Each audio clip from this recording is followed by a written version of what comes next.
evening. I'll call the meeting to order at this time. If you will, please rise for the invocation and remain standing for the Pledge of Allegiance. I will ask Councilman Scott if he will lead us in the invocation, please. Certainly, Mayor. Let us pray. Heavenly Father, we come tonight, Lord, to do business in our community that we're so proud of. We thank you for the time together, Lord. We pray that you help us make the best decisions for the future of our community. We ask all this in Christ's name. Amen. Pledge allegiance to the flag of the United States of America, and to the republic for which it stands, one nation, under God, indivisible, with liberty and justice for all.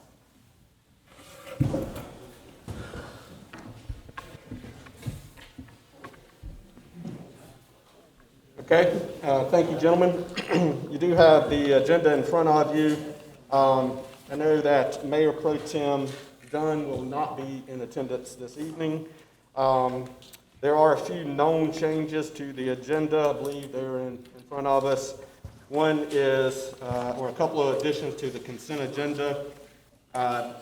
Item 14, special event, school supply giveaway. Consideration and request for approval to allow Marlin Lee to hold a school supply giveaway event at Smith Collins Park on August 21st from 11 a.m. to 4 p.m. And this does include amplified sound. The next item is special event. It's item number 15, the Third Streetery. Consideration and request for approval to allow the Downtown Smithfield Development Corporation to hold Third Streetery events on September the 10th, 2021 and October the 1st, 2021 from 6 until 9 p.m. This request includes amplified sound and the closure of the 100 block of South 3rd Street. Those are the known changes that I have at this time. Are there any additions or other changes? Councilman Lee? Mr. Mayor, for the special event, actually there's a group of guys that had did it like 2 years ago. Of course, with COVID, we didn't do it last year. If it pleasing to the council and to the mayor, can we just go ahead and make this an annual event? It's really the Saturday before actually school starts, so they won't have to keep coming up here, kind of every year. So, but it's actually the Saturday before school actually starts. So, so that way, they kind of want to be able to give away book bags and school supplies and stuff. So. Okay. I don't see any issues with that, Mr. Manager. Is there any issues with making this an annual request? Or would they need to come? No. Or would they need to come every year? No. Okay. Annual event's fine, just takes council approval. Okay. Is that a motion, Mark? Well, we can do it all at one time when we approve, when we can okay. approve the agenda. When we approve the agenda. Any other additions or corrections to the agenda at this time? All right, so we will make that change to add that to the consent agenda, item number 14.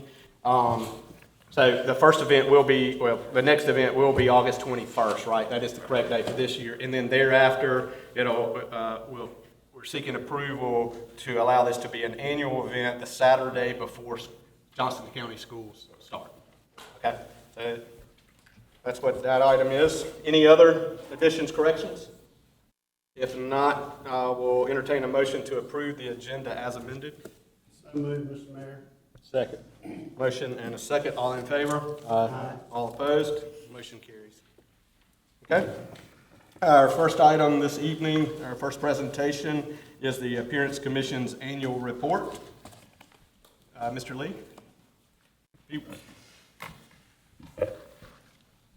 you for the opportunity to share our annual report. My name is Stuart Lee. I'm the new chair of the Appearance Commission, started back in January.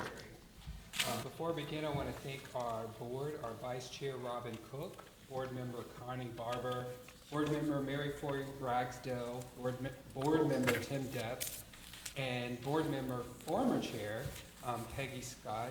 And special thanks to town manager Michael Scott, public works director Lawrence Davis, town clerk Shane Parrish, planning director Stephen Winsman, and our council representative Mr. David Stevens. Like with everyone, COVID put a roadblock in some of our plans, but that doesn't mean that we did not accomplish a lot of great things in FY21. If you refer to your annual report that we supplied to you, We have some accomplishments that we're very proud of. The Phase 1 of the beautification along the walking trail path between the African American Monument and the boat ramp was completed. It's a project that was approximately $15,965. This included a flagpole to be lighted, removal of old steps, wider public access steps, fencing, an interactive public information box, and sail shades at the picnic area, and concrete sidewalks and pads. In that report, there are pictures.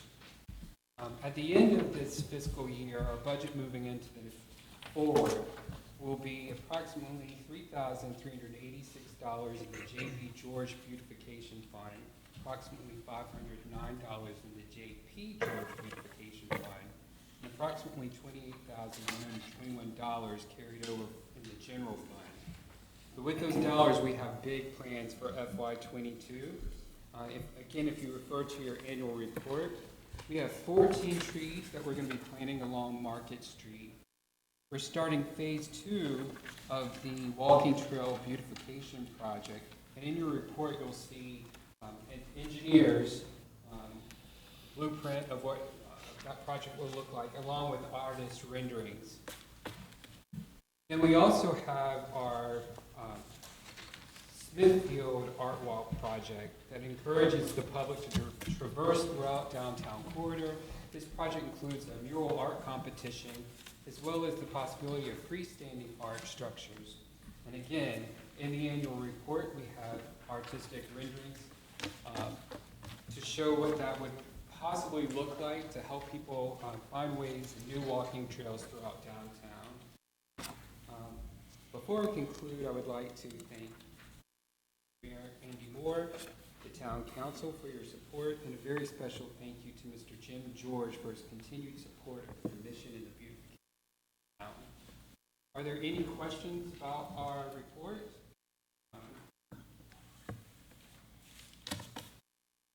Any questions for Mr. Lee and the Appearance Commission? If not, I'd like to thank each one of you again for the opportunity to share our annual report. Thank you very much, and just as evidenced in the report that's in our agenda package, lots of great projects that have gone on with the Appearance Commission, and you can see great signs of it all over town, and I like the fact that we are putting a plan together and we kind of focus on different projects and we get them accomplished, right? We don't just, in the past, maybe we've kind of said, oh, this area needs a little beautification or whatever, and we go and we plant a couple of bushes or whatever, and then that's it, right? It's really good to see these types of projects going on, and it really makes an impact in Smithfield. So to you and to Ms. Scott and the entire Appearance Commission, on behalf of the council, I want to say thank you for all that you do. I appreciate it. Okay. We will now move on to citizens' comments. If there's anyone wishing to speak, please come forward and state your name and address for the record, and I will ask that you hold your comments to 3 minutes. We do have a full agenda tonight, and so I will ask that you hold your comments to 3 minutes. Thank you. I wrote a letter, but I'll just speak it since it's only 3 minutes. My name is Lindsay Bean. I live in town of Smithfield at 10 Alpine Court in Eden Woods. I've lived there for 18 years, and I live next door to this. It's huge mounds of pine straw that I've done research in other towns, Raleigh, Cary, other places have pine straw like this as a fire hazard, and it has an ordinance that this has to be stayed away from a house. My side yard is this, and this is the mound, and it's growing every day, bigger and bigger and bigger and bigger.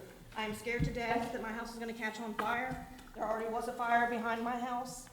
Firefighters were called. My daughter was outside, and she called because she was scared that it was going to spread and kill her. I have all these pictures. I mean, I don't know what to do. I'm about to cry. I've been in the emergency room for a snake bite. I have this as proof, $2,000 of a snake bite, just trying to rake it away from me. I don't know what to do. I mean, I've lived next door to this for 18 years and nothing's done. It just gets bigger and bigger and bigger. I have news articles from Raleigh mayor that this would not happen in Raleigh. I can't move to Raleigh. I just can't do it. My daughter goes to news charter. There's pine straw advisory warnings. Other towns, it's more combustible than mulch. This right here is gonna blow up. Maybe not today, but it will one day. And am I gonna be alive to when this happens? Something needs to be done. Nobody cares. That's why I'm here. I can't afford another trip to the ER either. This is $2,000 of a snake bite.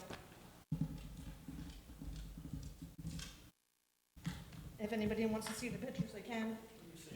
Yeah, pass them around if you don't mind. Pass If they those want to around. see the ER paperwork, they can.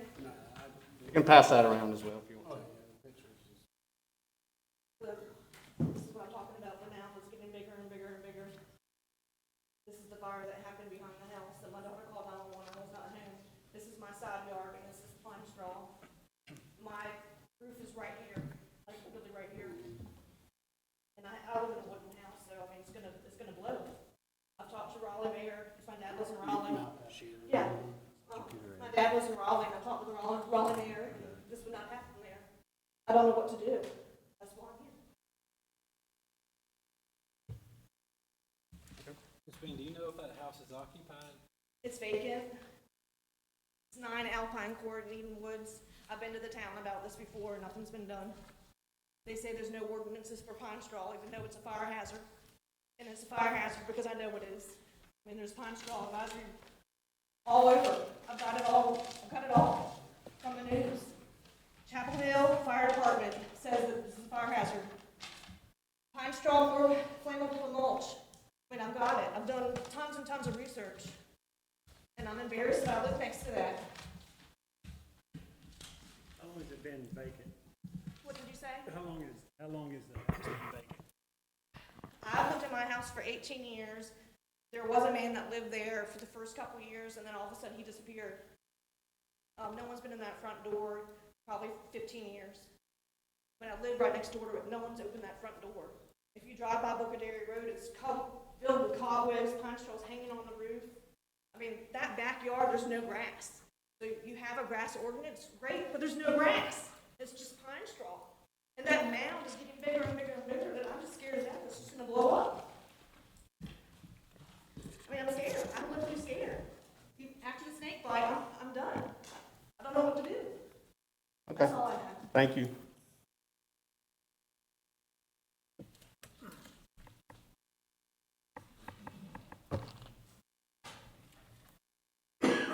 Mr. Mayor, I actually had an incident as I had a conversation with Ms. Bean about this too, and I actually had a situation. My next door neighbor passed away in December, and his property got in disarray, and they actually had a huge mound of mulch in the front yard that had been there for years. Guy wasn't able to take care of it, and whenever they got in to try to start cleaning up, there was infested hornet nest in the ground.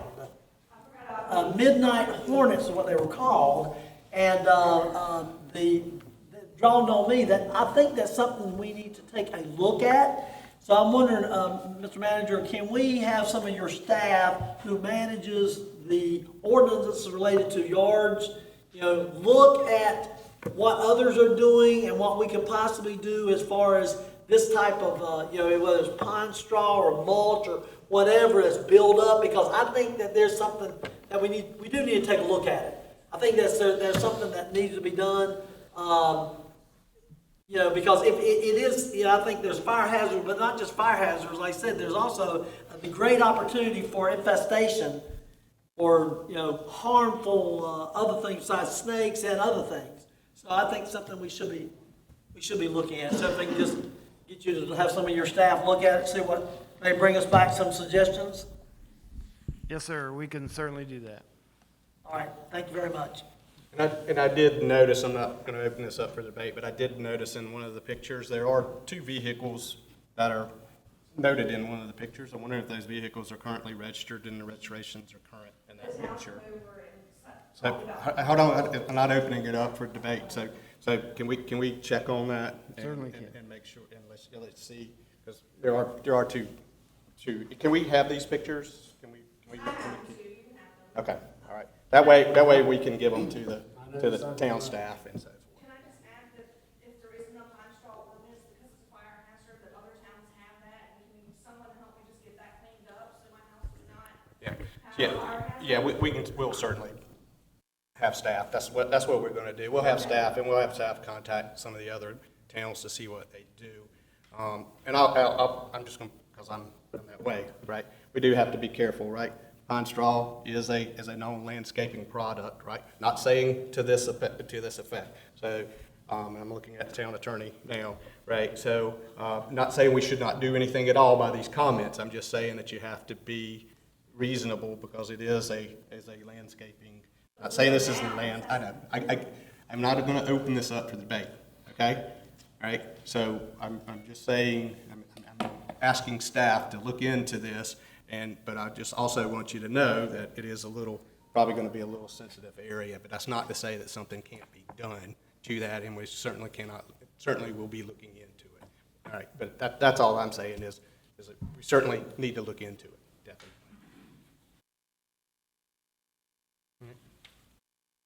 Anybody else wishing to speak here in citizens' comments? All right. Thank you, Ms. Bean. Like I said, staff will take these pictures, and the manager will have the staff look into it, and we'll consult with some of the other towns too. Yes, you will leave the clerk your phone number as well, right here.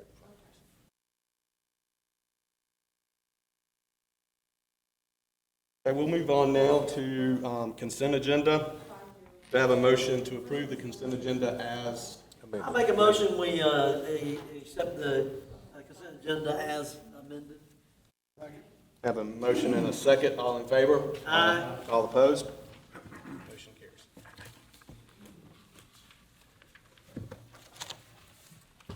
Then we'll move on to business items.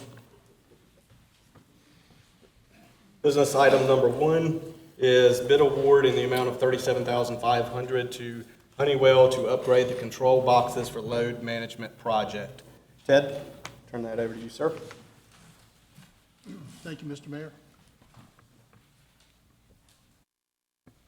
I heard 3 minutes, and I'll try and be brief. You have 2 minutes, sir. Oh, thank you, sir. I know how your presentations are.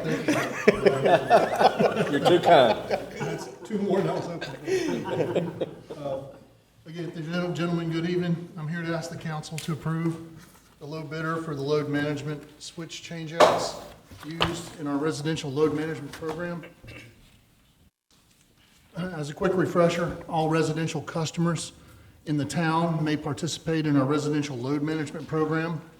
This is a program that allows the town to install a switch that when it receives a signal will turn off the customer's HVAC system and/or electric water heater for about 15 minutes every hour while we're in the peak shaving hours of highest demand.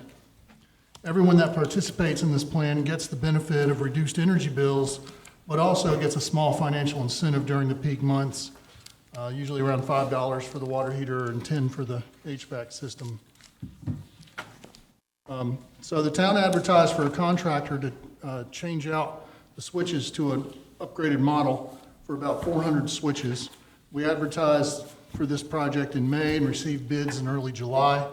The low bidder submitted for council approval is Honeywell. So the selected contractor will be given a list of participating customers. They will contact the customers to coordinate entry into the home to perform the changeout.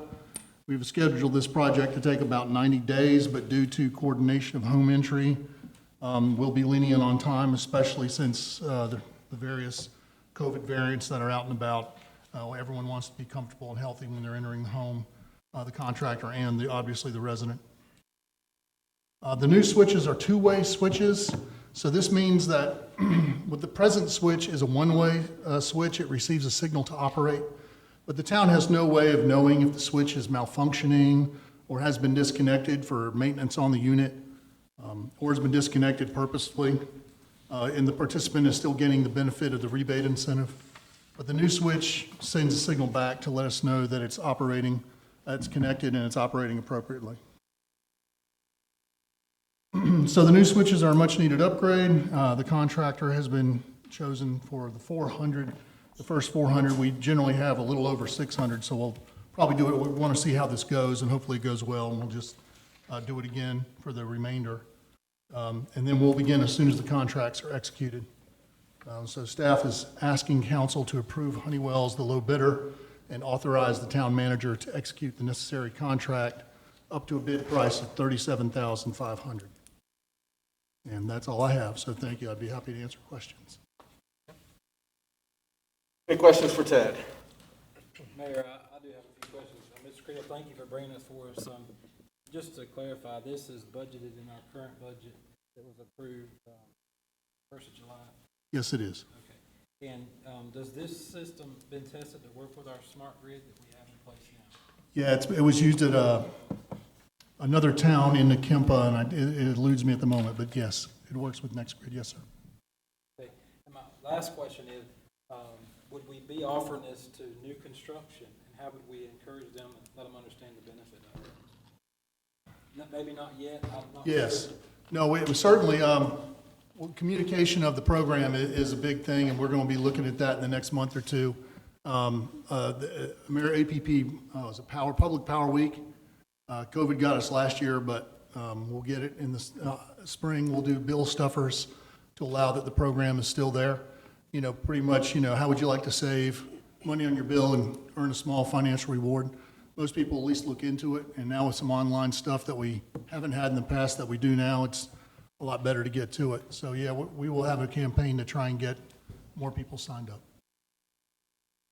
And if we carry this project forward, you mentioned it's 400 of the 600 we have. If it grows, would this contractor be allowed to continue with that for that price of about $100 a box? Well, they bid for 400, so I'm going to ask, assuming the 400 goes well, if they honor the price, then we'll move forward with the remainder. But if not, we'll rebid it and get what we can get. I have a question. Yes, sir. I'm looking at these prices, and this one is $75, and this one here is $280. Yes, The next one's $193. So my question is, what is the difference? There's got to be a difference between this box that's $75 and this box that's $280. I mean, I'm saying that, is there more features that they're offering, we just don't need them? Or is it just that they're trying to charge us well beyond what we need to? Let me clarify this. We have the boxes. That's already in-house. This was for the labor to do the installation. See. Okay, so we have the boxes, that's just installation? Yes, sir. They're gonna come in and install. They're installing it for us. Okay, all right, I thought they were purchased, okay. Very good. And Mayor, one last thing. Mr. Credo, could you just kind of give the overview to the citizens of the benefit of load management, how it helps them save money, how it helps this town save money? Because I understand that it's on both sides, but can you kind of explain that? So, Let me be specific. Touch on the peak. okay. The electric bill to the town and for most commercial customers, but to the town, and then is made up of two components. One is your usage charge, and one is demand charge. And if you think about filling a bucket of water, usage is how much water gets in the bucket, and demand is how fast it comes out of the spigot. So there's two different charges based, and one day a month, there is a peak where Duke Energy or Piedmont, whoever the energy provider is, has the most demand. Everybody wants the air conditioner or the heater on at the same time. And they charge for that peak demand pretty extensively. So what we're doing with load management is we're able to turn off, say you're the largest energy user in your home, which is your HVAC. And businesses can do this with generators for their entire business, maybe their entire restaurant. We do it here at Town Hall, we do it at the SREC. And it'll cut your demand and can save considerable amounts. Residentially, your demand's pretty flat, but it does help because if we have 600 or 800 or 1,000 or 2,000, then you'll see a lowering of the peak demand charged to the town. And that will enable us to keep rates low and potentially, if we have enough money, even to cut rates.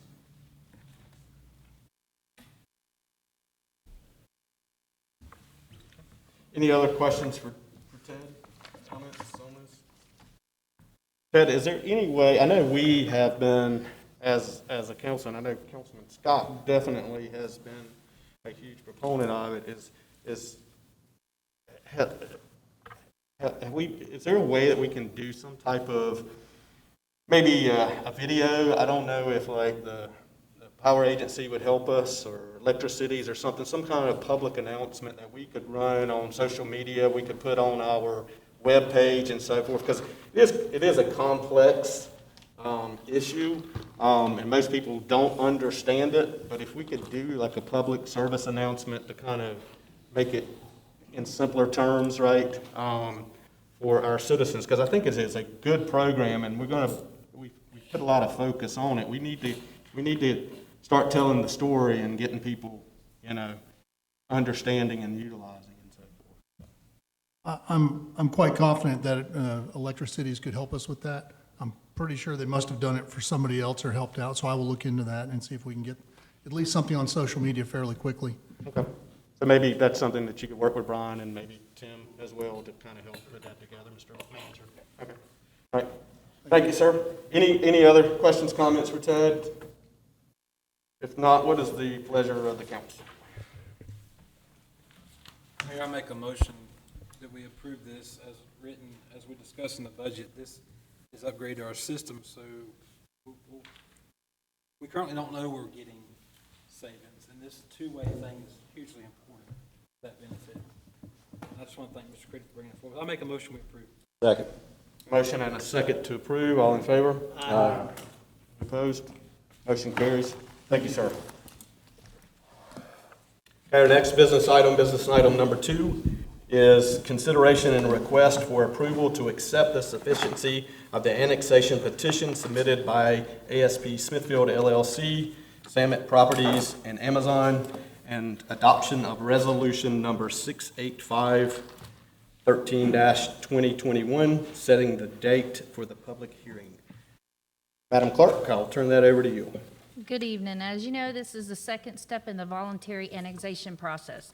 At the July meeting, you directed me to investigate the sufficiency of the annexation petition by ASP Smithfield LLC and FNL Agouti JNX LLC. I completed my investigation and certified those results on July the 15th.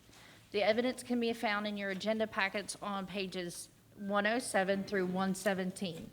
If you want, I can review each of those pieces of evidence, but they're pretty self-explanatory. Staff is requesting that the council adopt Resolution 685-13-2021, setting the date for the public hearing on the question of annexation. The public hearing would be set for September 7th, 2021 at 7 p.m. here in the council chambers. Do you have any questions? Any questions for the clerk? If not, do I have a motion to approve resolution number 685-13-2021? So moved, Mr. Mayor. Second. I have a motion and a second to approve the resolution. All in favor, say aye. Aye. All opposed? Motion carries. Thank you. Madam Clerk. Okay. We'll move on to business item number 3, which is a discussion concerning storm drainage on Cedar Drive. Mike, is that you, sir? Yes, sir, Mr. Mayor.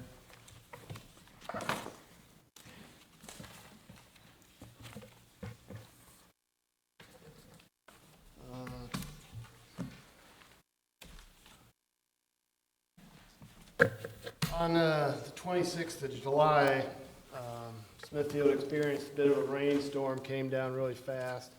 I know I measured almost 5 inches of rain at my house. Following that rainstorm, I was contacted by Councilman Lee as well as some of the people who live on Cedar Drive who experienced some flooding down the street of Cedar Drive.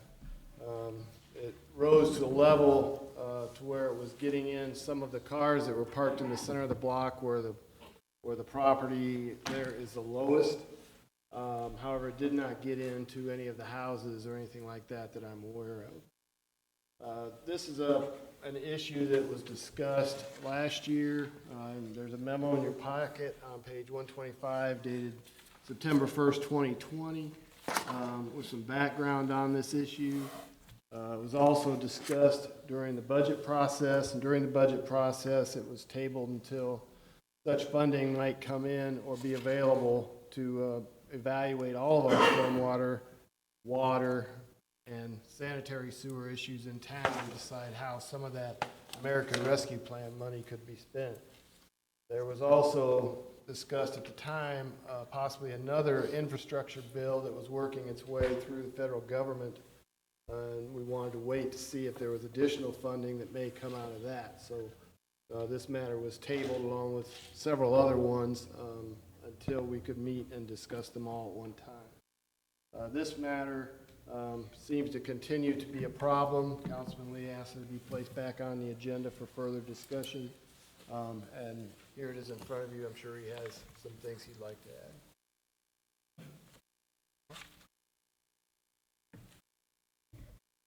I mean, I've got a couple of residents here from Cedar Drive. They've been here over the last few years, and I mean, we did have it in the budget.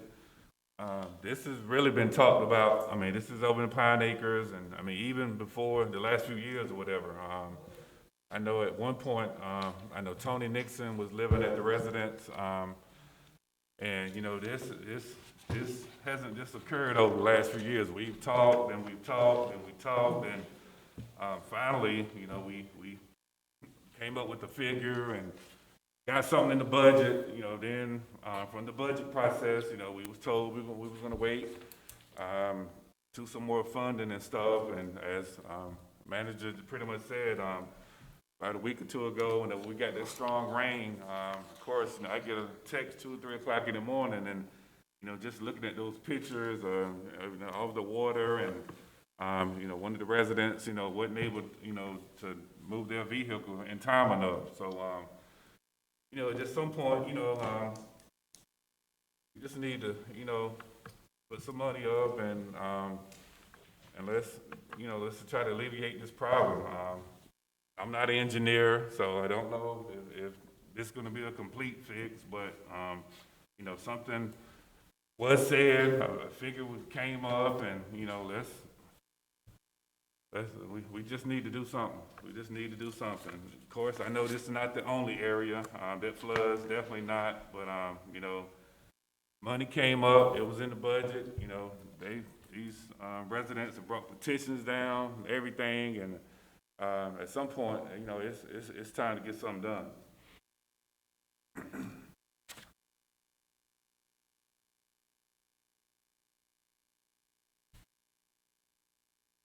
So Mike, we have received some funding, right, from the ARPA, is that? Yes, we that's received correct. half of our disbursement. We'll receive the other half July next year. Gotcha. Any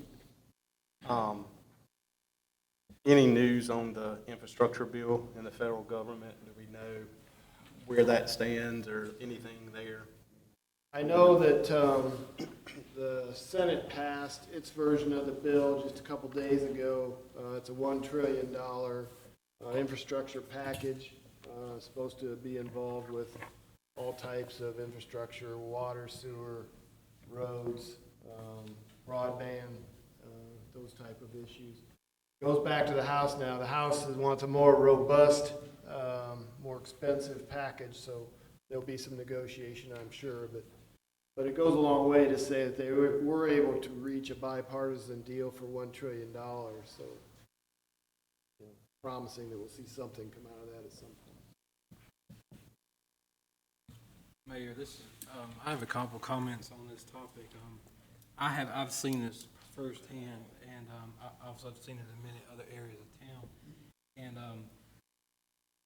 I would like to just make a point to say that, you know, we've heard from many people about this concern, but the Cedar Drive one, you know, we did have a plan. Can you go over with us what the plan is? You've spoken it kind of in detail so that people's aware of what our options are so we can address this.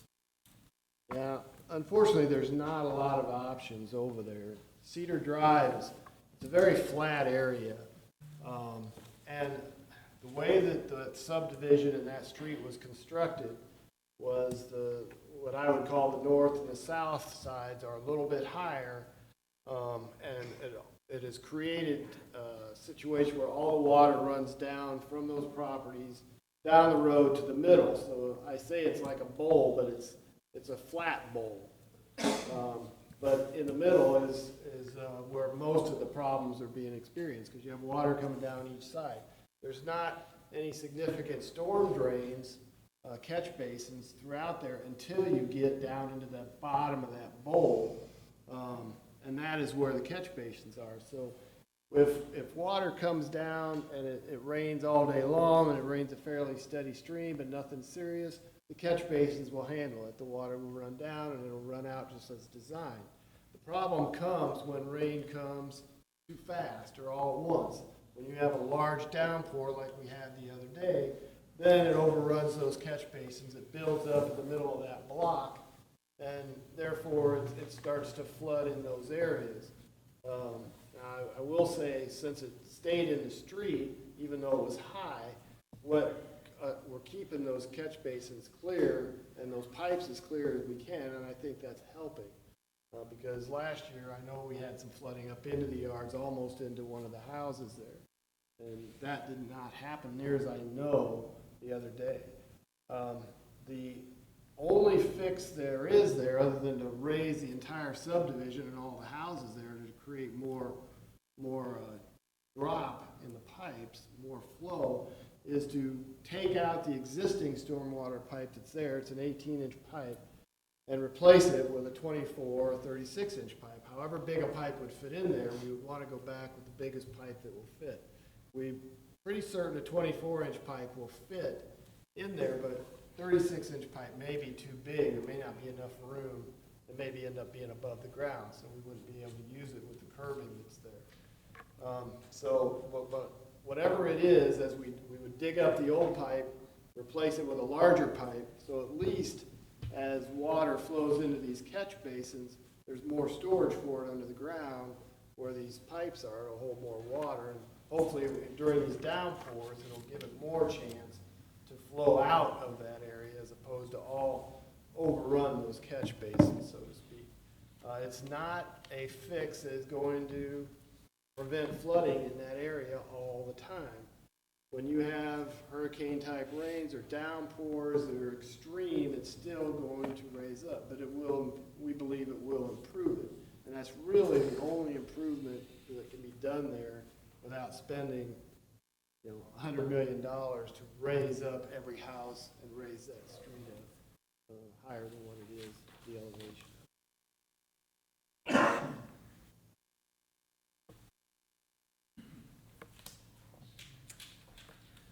Mike, thank you for that. And I just for the record, the engineer, he feels that the larger pipe would make a significant improvement. I know you're all based on his notes.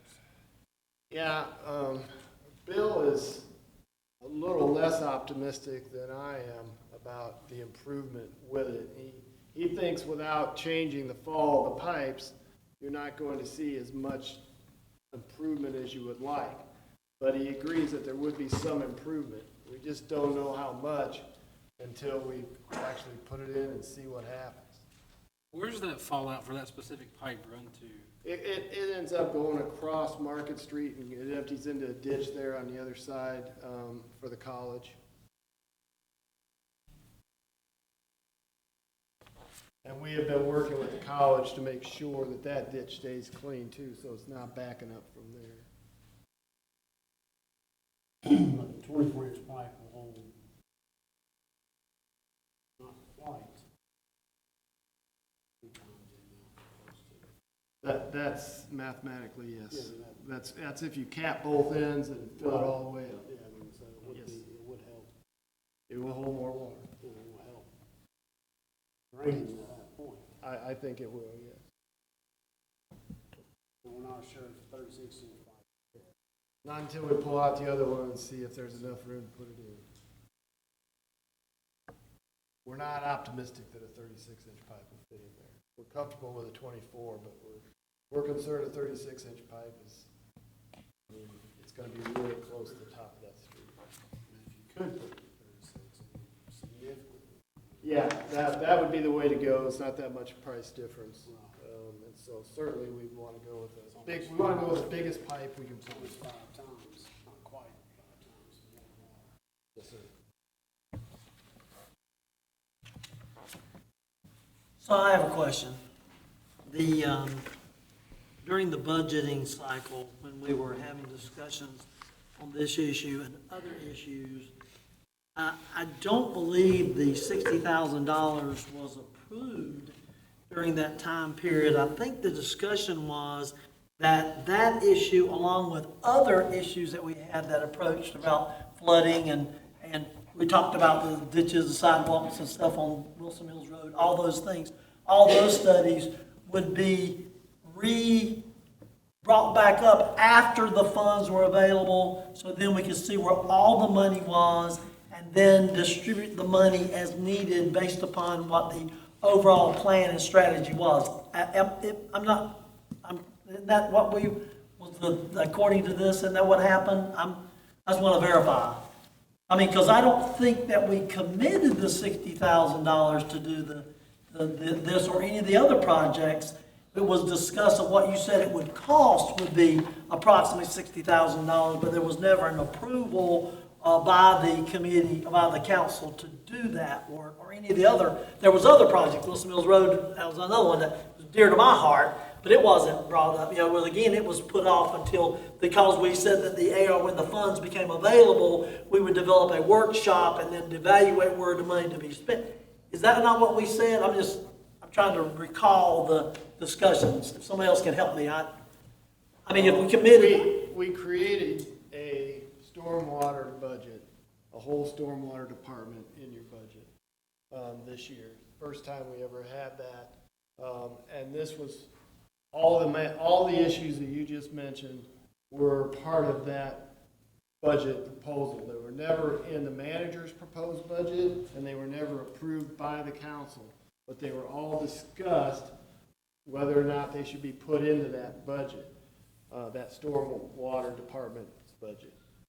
In the end, the decision was, my records reflect, the decision was to wait until we get the American Rescue Plan funds in and discuss all of these issues at one time. And also, we also discussed about the infrastructure package that was working its way through the legislature at that time. This was in May, to see if there might be additional funding there for any of these projects, which if you get money from there, that's going to keep the rest of our money. You're going to have more latitude to spend that on the things you want to spend it on. I really would like to get as much money as we can through grants from the federal government, and your rescue plan money, spend more, you'll have more latitude on how to spend that money. You still have, obviously, it's infrastructure related, but I think you'll have more latitude on what you want to do with it without having to seek additional permissions. The follow-up question on it though, then, so now that we have some money, I also agree there is a sense of urgency of fixing some of these issues.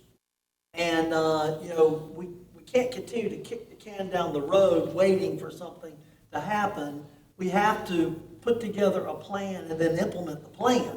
So my question to you is, how much further down the road do we need to kick the cans until we make the decision, we see the money we have, and we can make those decisions on where we spend those money, including this project as one example. I mean, because I'm concerned with piecemealing things too. I want to have a strategy that we have the money, this is where we spend the money, these are the things that we need, because we have other people coming before this council asking for stuff too, related to stormwater problems. And and all of them are legitimate concerns. I don't doubt it at all. They're legitimate concerns. But we need to have the strategy to do that. And again, based upon our budgeting discussions, it was that, because every time we talk about adding these to the budgets, because we all talk about adding them to the budget, and then because the money's coming, we say, okay, no need for us to do it now, because all those were urgent issues. But since we had money, so my question to you is, how much longer are we going to have to wait until we can start looking at spending that money and these projects that we have, as this one is an example, do you understand what I'm saying? Yes, sir. I ramble a little bit, but you got my drift. Well, you received half your disbursement. You have a little more than $2 million sitting in your bank account from the American Rescue Plan funds. That money has to be allocated by the end of 2024. It has to be spent by the end of 2026, or you give back whatever you haven't spent. So that's your timeline for those funds. I was hoping to be able to start meeting with the council yet this month on just that issue. But we've had our share of extra meetings lately on other issues, and I know we can't meet every night. But my hope was to send out some information following this meeting to try to get something on the books to begin talking about what the council wants to do and its priorities as far as infrastructure goes and what the treasury will allow us to spend this money on. Once we create those priorities and lists, we'll see where the money, where this bill is, it's working its way through the federal government, and the council will have to decide if it wants to move forward with any of its projects using rescue plan money, or if it wants to wait to see what's going to come open with this new infrastructure pack. That's a decision you can make. But we have a little over $2 million, and it can be spent on water projects, sewer, sanitary sewer projects, infrastructure now, and or stormwater projects, all infrastructure.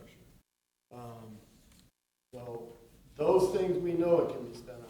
Some of the other issues are a little grayer on what you can spend that money on, but those things are pretty clear for pipe in the ground, valves, anything like that, that money is available to be used.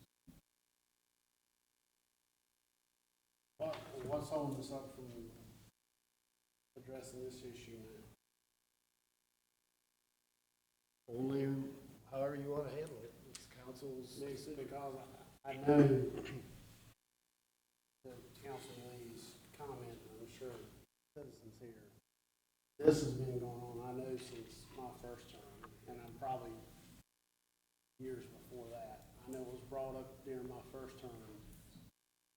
I know it's been brought up my second term at least 3 or 4 times at the bare minimum. We're looking at what your estimate cost is, 52,000.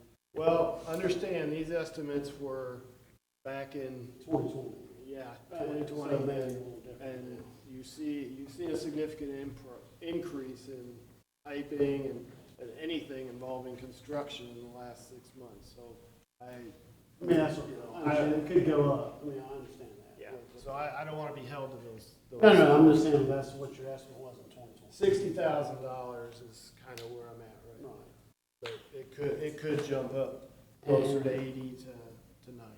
Right, and the Councilman Barber, I know we've got many areas in town that's had other areas in town, but I know this part of town has been hit hard with flooding. So I would like to see us try to decide what we want to do on this tonight, if possible. Council. Trying to get this thing in motion. Fair.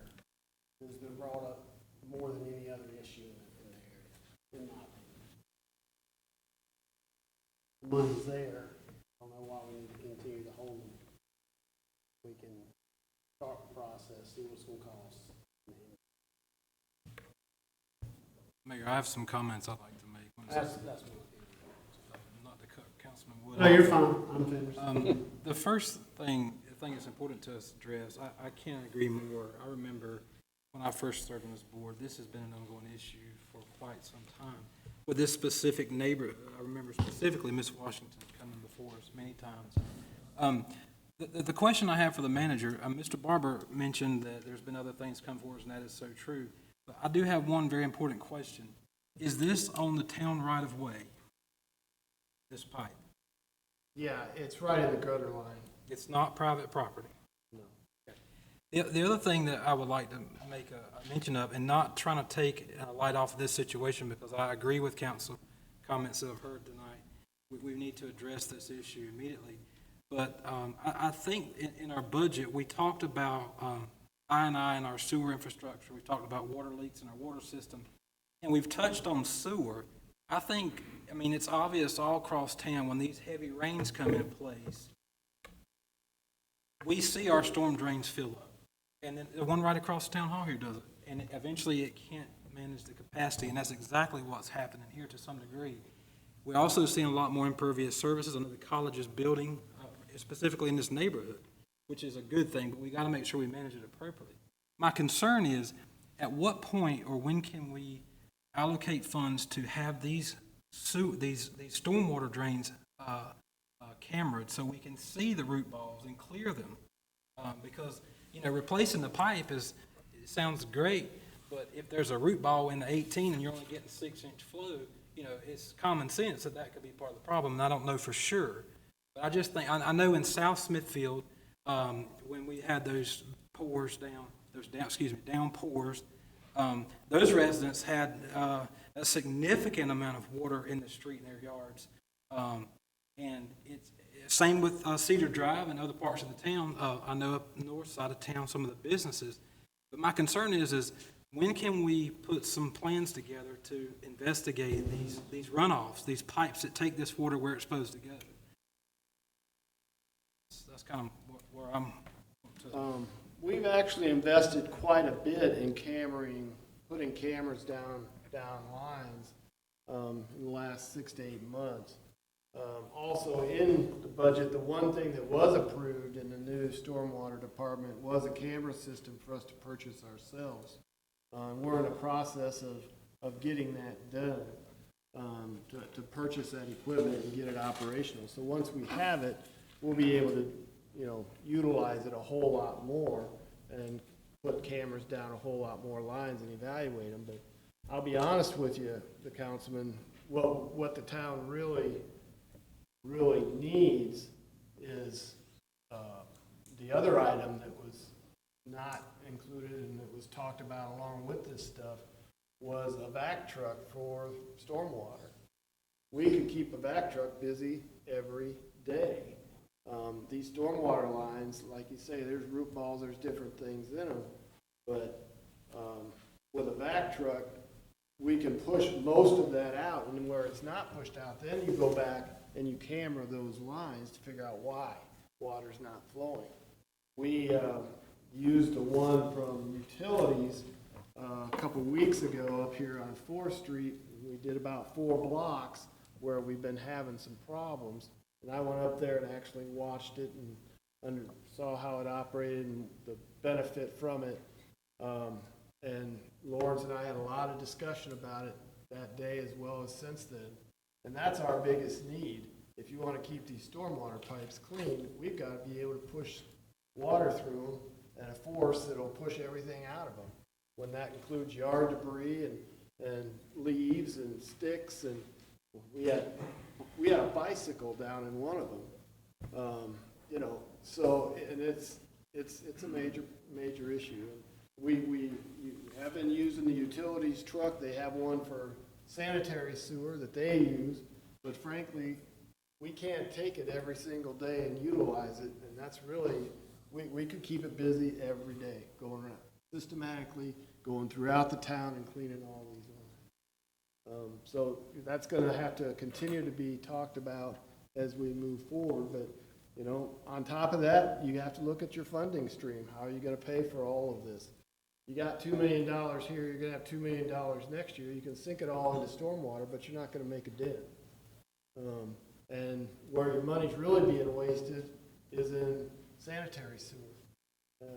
With I&I going into that and going into all the way being treated, and you're having to be charged for that by the county, that's where the hay's going to be made and your dollars are going to be saved, is in repairing your sanitary sewer system.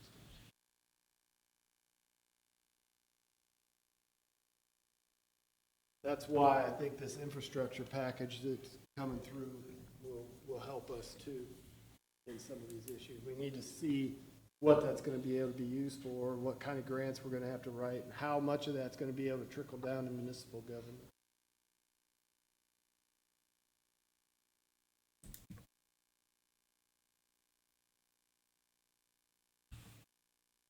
So it's certainly a big issue. I know Cedar Drive is an individual problem, but it's just a microcosm of a much larger issue that we have throughout.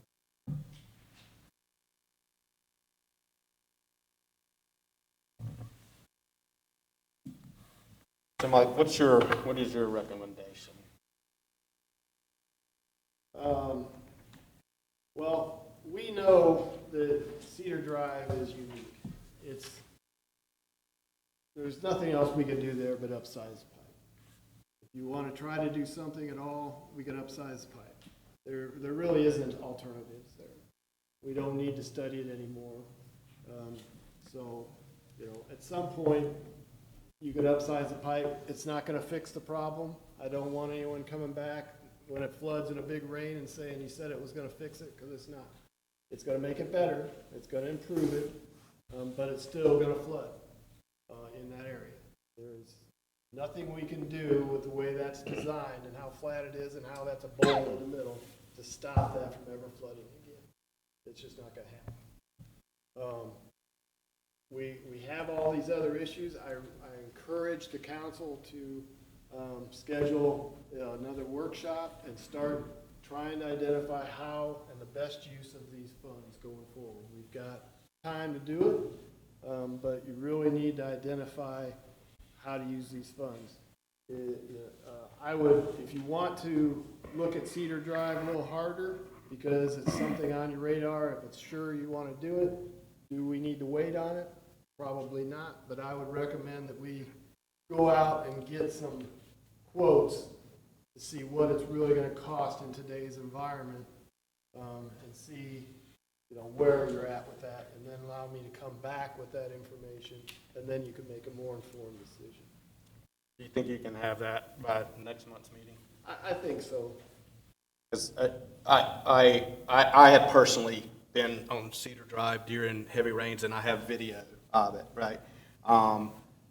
Not anything to, and I've shared those with you, right?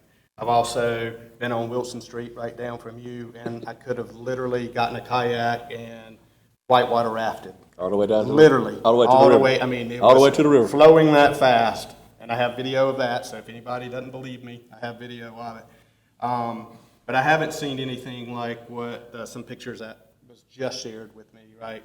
And again, to your point, we did have a lot of rain, and we have had a lot of rain for whatever reason over the last, and we talk about, I'm serving on a committee with Four Oaks on water-related issues and Hope Lake and the management of storm water. And we have had environmentalists, we've had people from the state to come and speak to us as far as the amount of rain and the large storms that we get and just sit here and dump water on us. I've been up here for 22 years now, and I've never seen water like Councilman Scott just mentioned until recently. But it's during downpours, and it floods this area. But we do.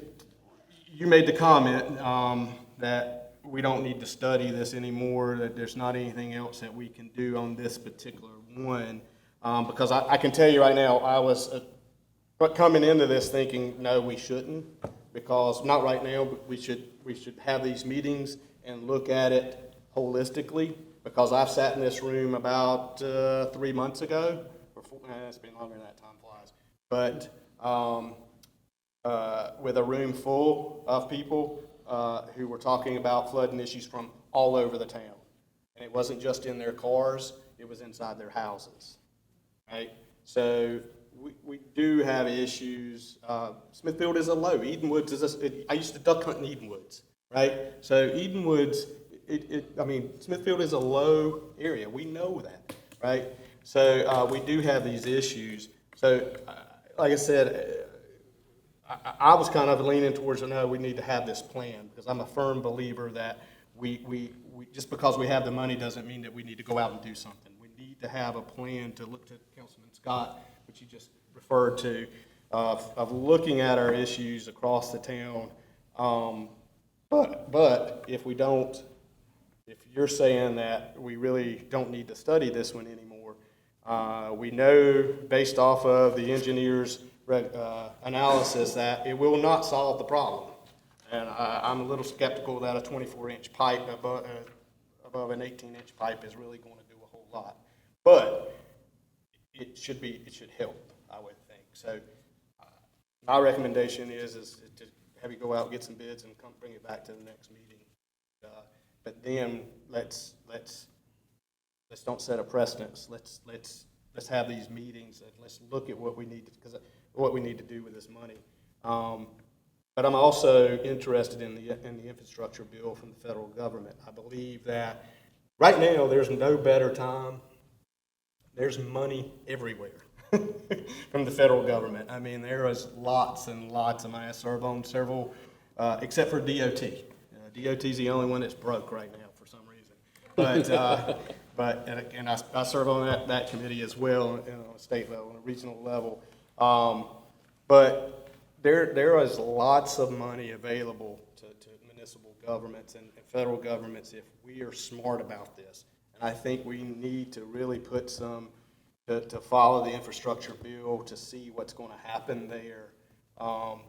Because that money is going to be earmarked for certain projects, whereas we may have a little more latitude from what I'm hearing from the league and from Triangle J on our ARPA funds.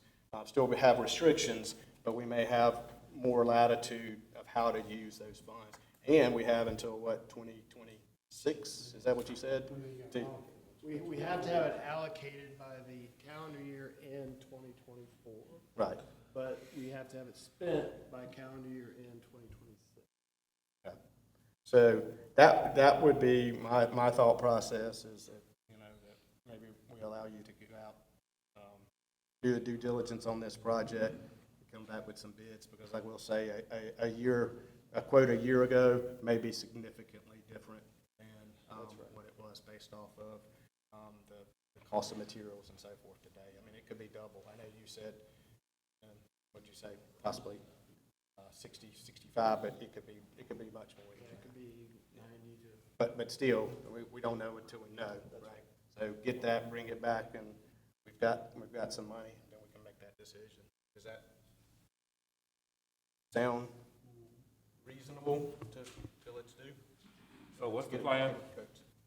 Have the manager go out, gets this quote that we have before us, Marlon, was from a year ago, and have him just shore those numbers up and bring it back to the council meeting, and let's get it for us next council meeting and make a decision.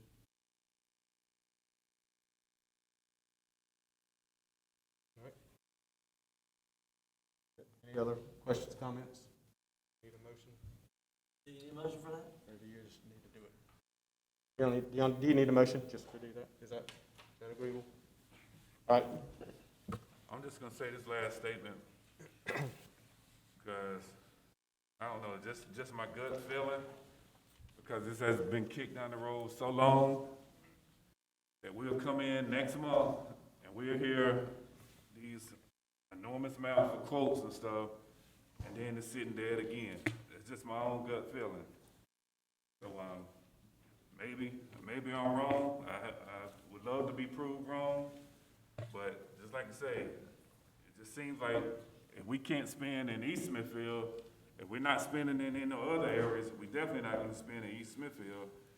I'd rather you tell the residents, no, it costs too much, we're not going to do it, versus to keep kicking the cans, coming up with all these different excuses. Just tell them. I'll be happy with that, to say we're not going to do it. And that'll make then they know for a fact, because that's kind of what it looks like, because I know what's going to happen next month. That's all I got to say. All right. Well, I think we would be good stewards of our taxpayers' money if we got an updated quote before we go out.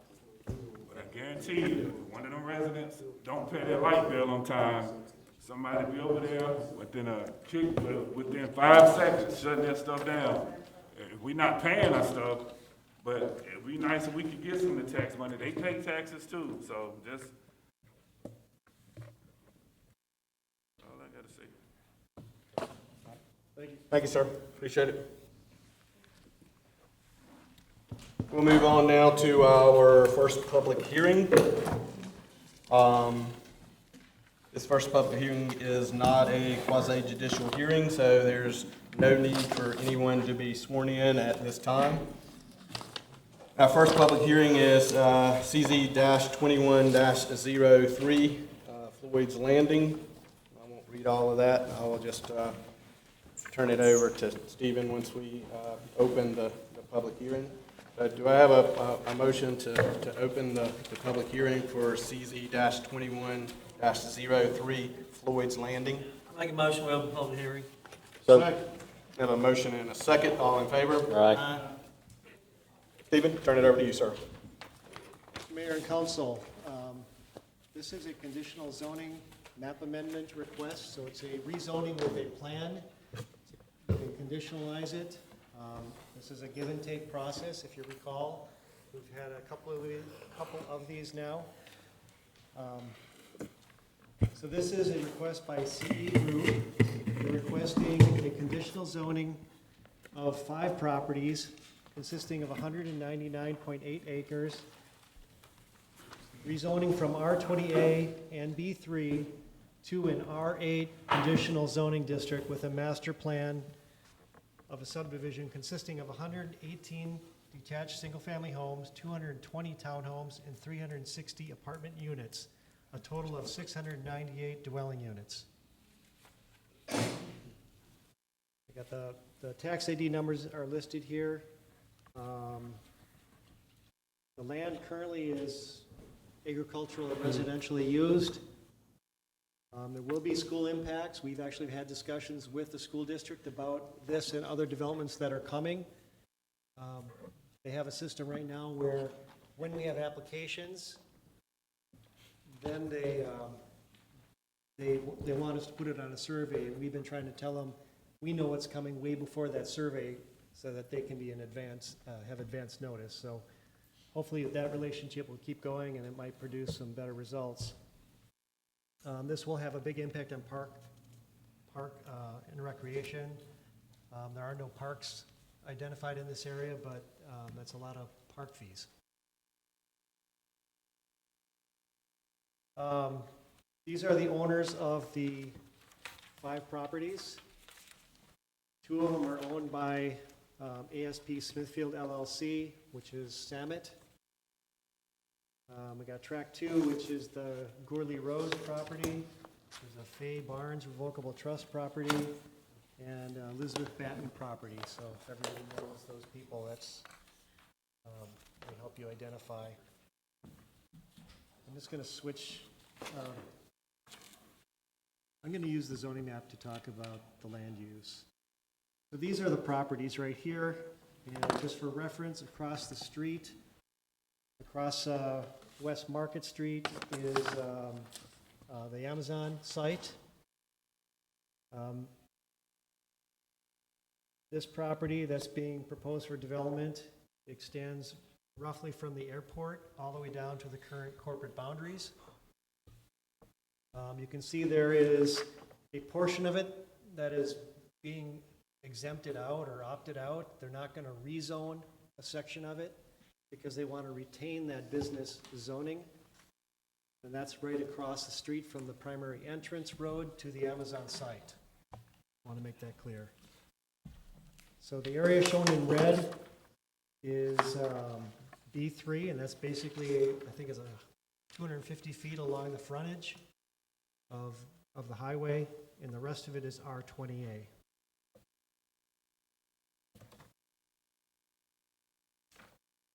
Oh, sorry, 500-foot strip. I said 250. It's 500.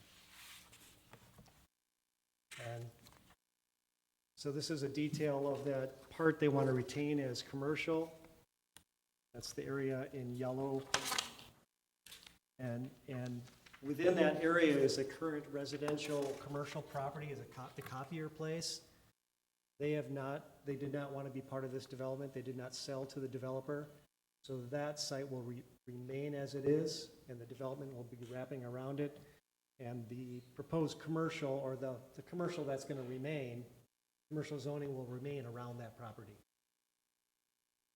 if that's Can you clear. point that out again, that Yellow. area? Sure.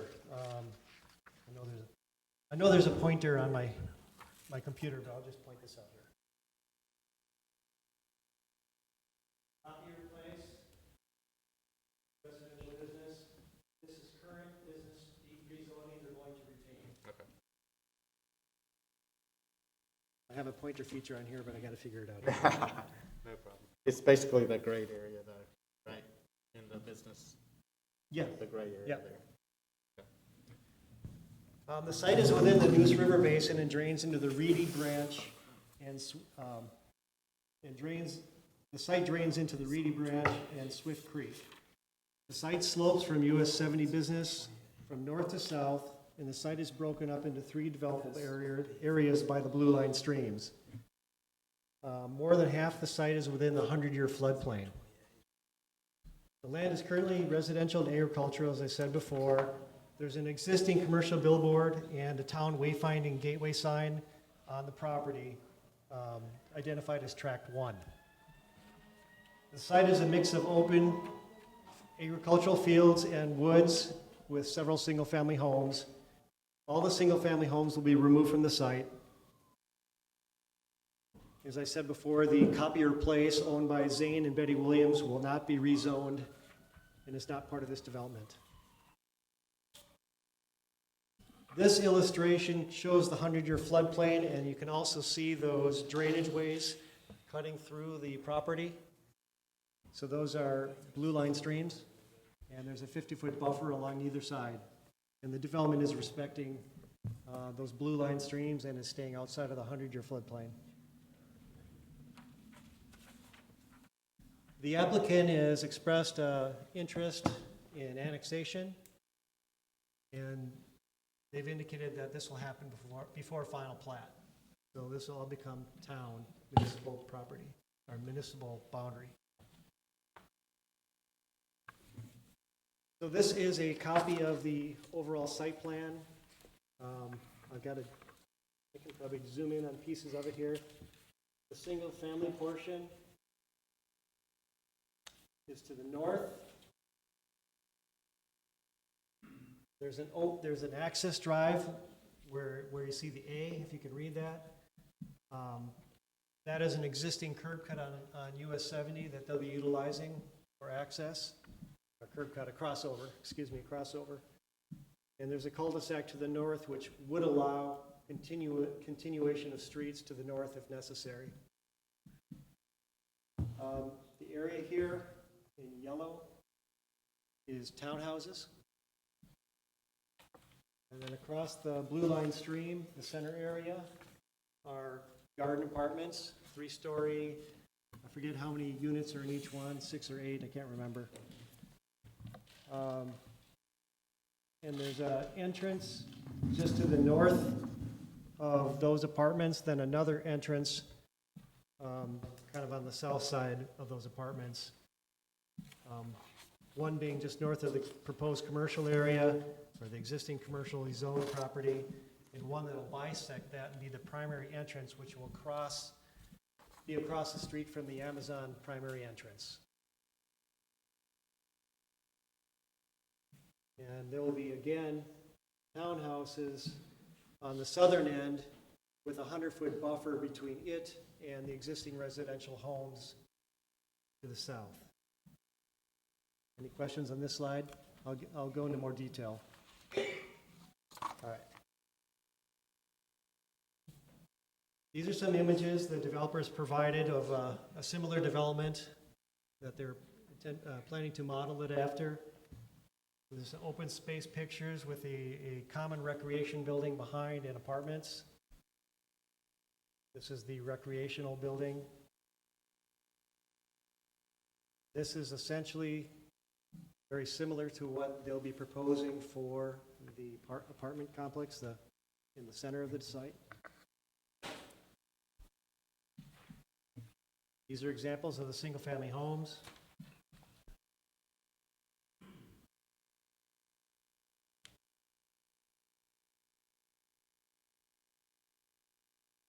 And this is what's being proposed for the townhouses. These are 25-foot wide units. So each unit will be 20 feet 20 wide. foot wide. Excuse me, 20 feet wide for each unit, which is a 10-foot wide driveway with a 5-foot wide sidewalk branching off that driveway, leaving a strip of 5 feet of yard. As you get to the street, you'll have 10 feet of boulevard between driveways. Here's another image of townhouses. And I don't know if these pictures accurately reflect the detail provided by the applicant, because the detail showed only a green space of 5 feet between where the sidewalk and the driveways came together. So that is something that we may need to discuss further with the applicant. And I'll show you the detail. The comprehensive plan supports this proposal. The north part shown as LDR is low-density residential. The MDR represents medium-density residential. The entire site fits within the residential density. But if you look at all the open space and you do the numbers, because the way we calculate density in our code is that we take all the land divided by the number of lots to determine the density. So the open space is affording them a lot more density than you would think. In reality, I mean, they're at about a 4.36 units per acre. And this, let's see. Yeah, 4.36 units per acre in the single-family area. Sorry. Developers proposing 118 detached single-family, 155 townhomes. As I said, 44% of tract 4 is where the floodplain is undevelopable, which is being applied toward that low-density area, giving them the meeting that density requirement. Does that make sense? Because all the wetland is part of that northern piece in the comp plan, it's being allocated toward that low-density portion. If you were to strictly section that part out in for the comp plan, they still meet the density requirements. Can I ask a question? Interrupt your lane, ask a question. Can I ask a question? So the question is that the intent of the calculation? Was the purpose of low-density residential calculation was to be able to use unusable land for the density calculations?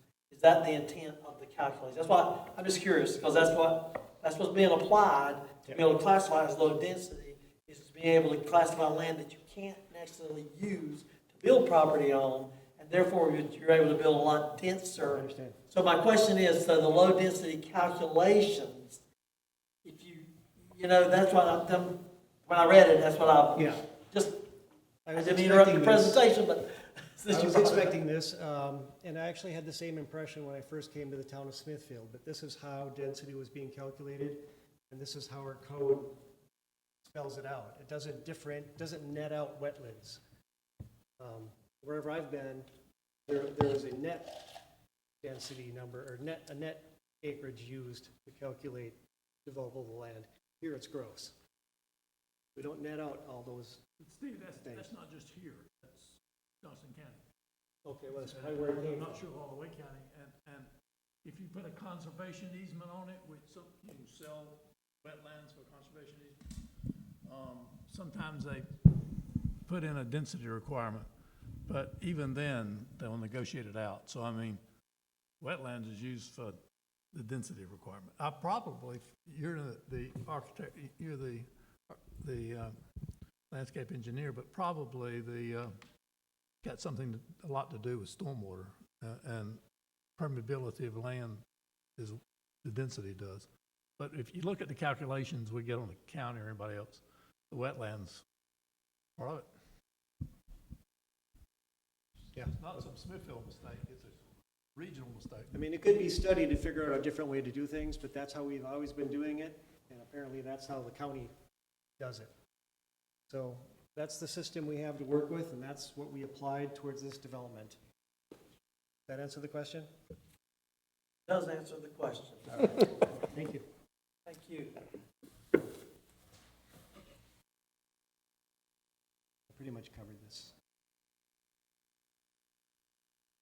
So the proposed development, as I said, has 3 access onto the highway where there are existing breaks in the median, which are shown with asterisks on the exhibit there, which you probably can't read.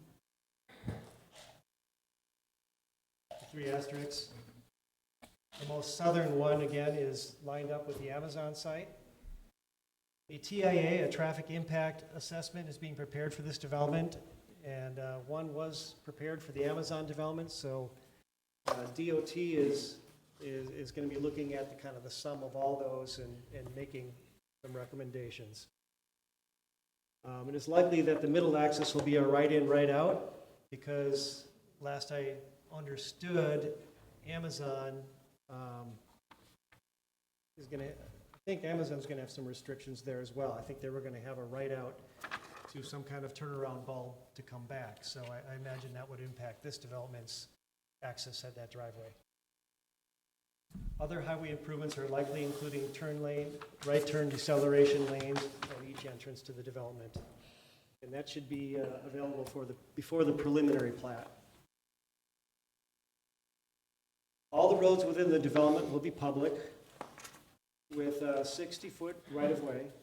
The roads by the townhouses and the single-family homes are proposed as 27-foot wide back-to-back. Just as a reference, East River, most of their roads were 24-foot back-to-back. This is wider.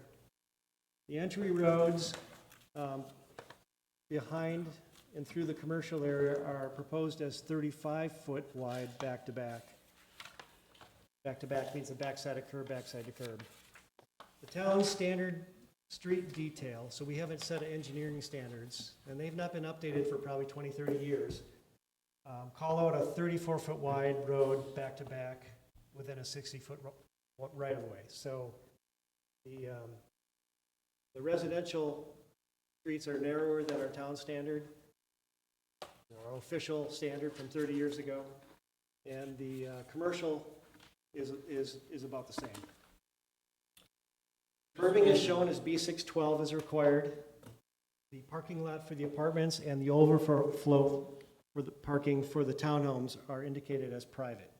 Stephen, I think Councilman Scott has a Can I ask you question. a question before you move on Yeah. about the streets? I understand you said the standard's 34 foot. Is that with street parking or without? Or is it not? It doesn't specify, but I think all of our standards, I mean, they're with parking. And that's unless- two-way traffic? Yes. Okay, I don't believe we have any standards for no parking streets. okay, thank you.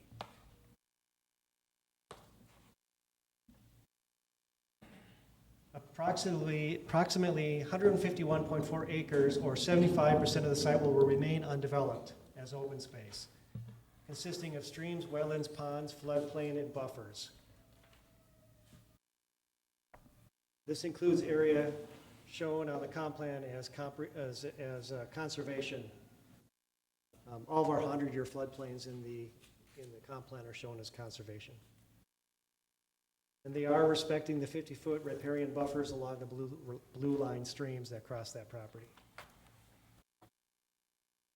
So the detached single-family homes, they're proposing a minimum lot size of 4,829 square feet. That area is guided for, that area, the low density would equate to an R10 zoning district, which would require 10,000 square foot lots. R10 zoning would match the LDR guidance for that northern portion where the homes are going. And for reference, R8 is 8,000 square feet. The average lot size will be, what did I say? The minimum lot size. The average lot size will be 5,150 square feet. So there are some bigger lots that bring that average up. The typical lot will be 42 feet wide by 115 feet deep. Our comp plan specifically says no lots should be narrower than 42 feet without rear loading, and that's guidance in our comp plan, okay? And we have lots that are as small as 35 feet wide in the East River development, just for a point of reference. And we've had some issues with on-street parking and not enough parking in the driveways.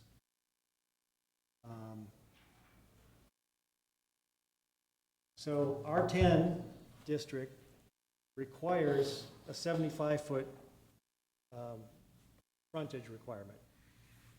If it was an R8, you would be required to have at least 60 feet of frontage, just for comparison. All the homes are proposed to be 3-bedroom and will range from a size of 1,600 square feet to 2,100 square feet. Now the townhomes, the developer's proposing 4 to 6 unit, 1,400 to 1,600 square foot townhomes. These are 20 feet wide by 100 feet deep. As a comparison, the East River triplexes had a minimum width of 25 feet and the end lots were wider. The other townhomes in the East River in phases 6 and 7, they were all built on a private parking lot, so it didn't really impact the street.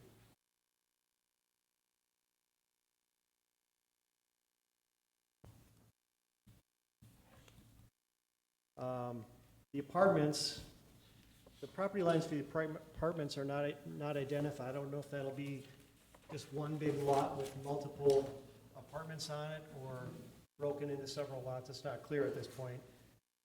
They're proposing 1-bedroom, 2-bedroom, and 3 bedrooms. My presentation has a square footage range here.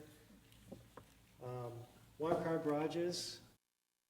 We'll have a 9-foot garage door, and the garages will be 11 foot 6 inches wide and 19 feet deep. 2-car garages will be 16-foot wide door with 18 foot 9 inches wide garage and 19 foot 6 inches deep.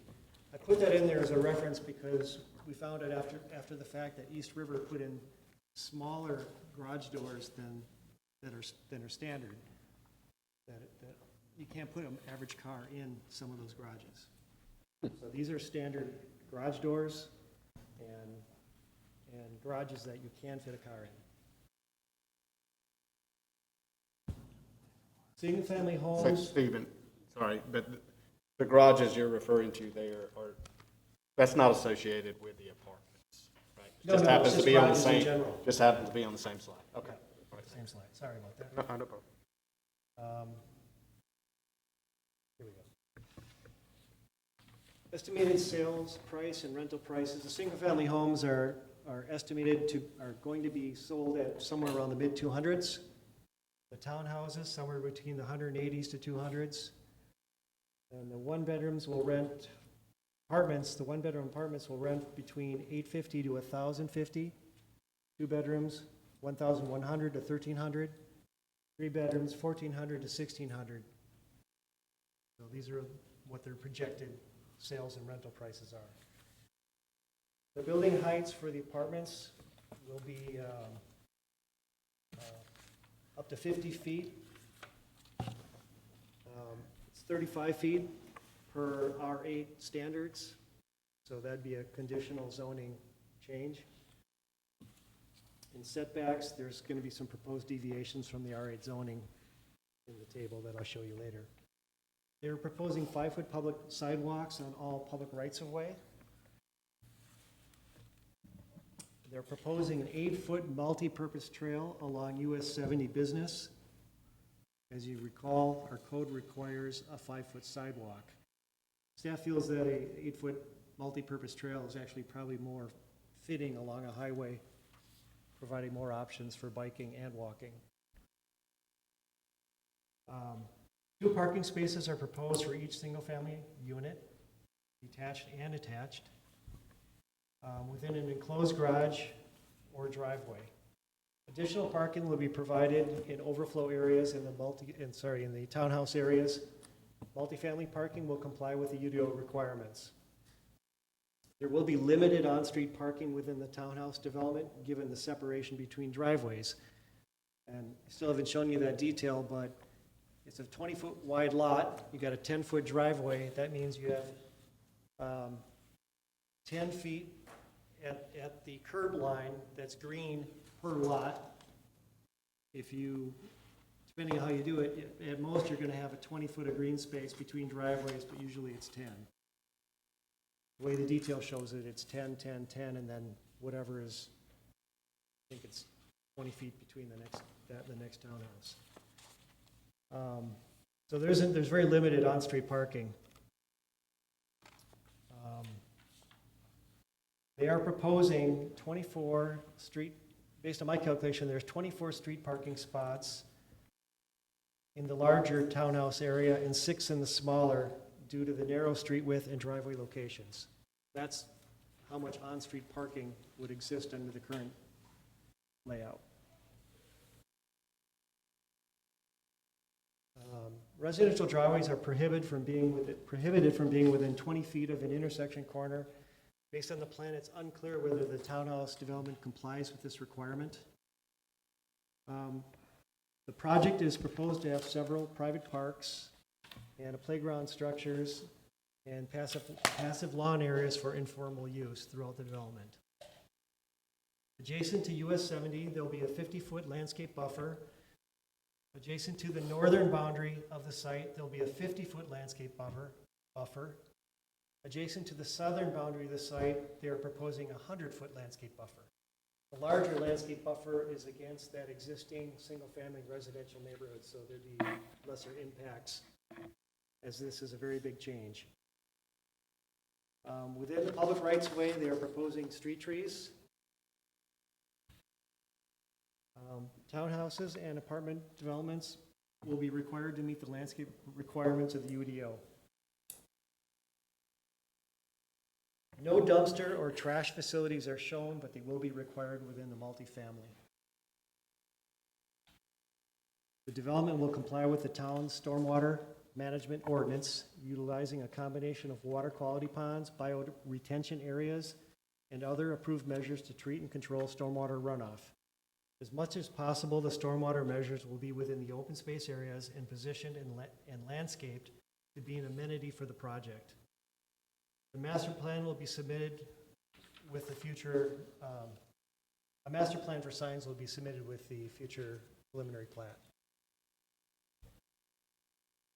They are proposing an HOA to provide common ownership and maintenance of the shared open space, stormwater amenities, and recreational amenities.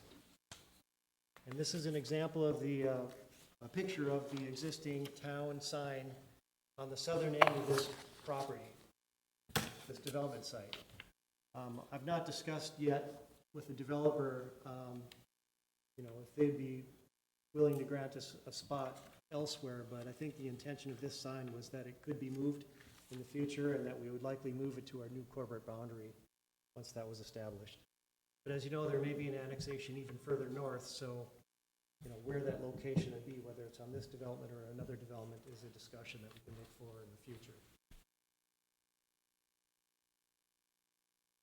So conditional rezoning, again, it's a give and take.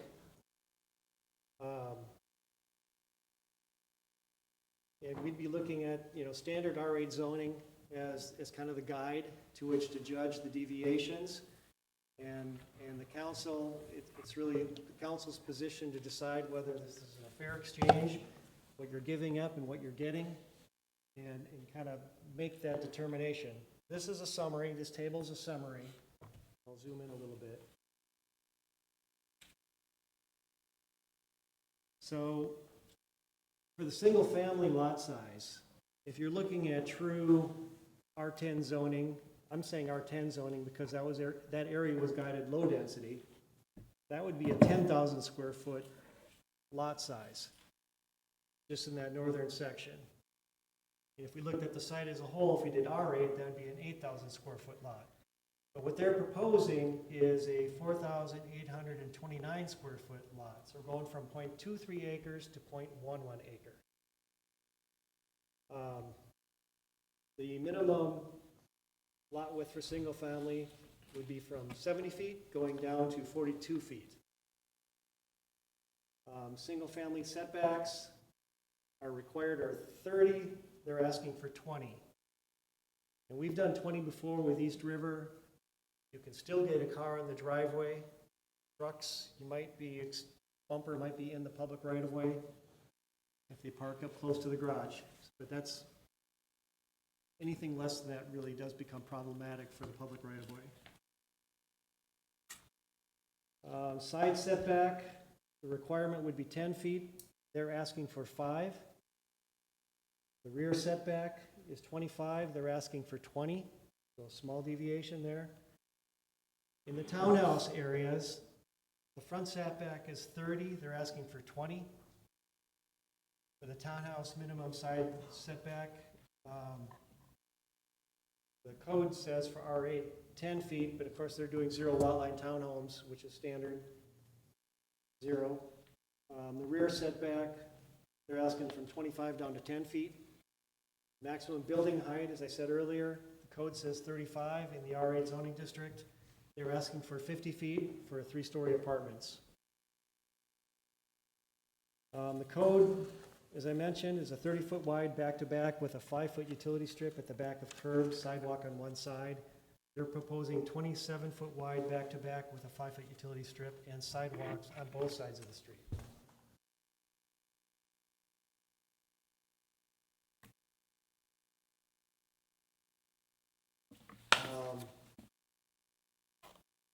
I guess I already covered the sidewalk part.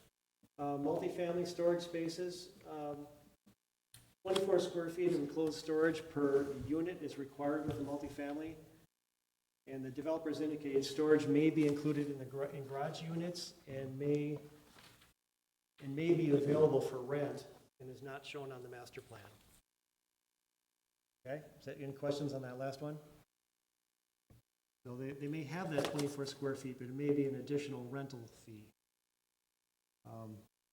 payable to the apartment complex.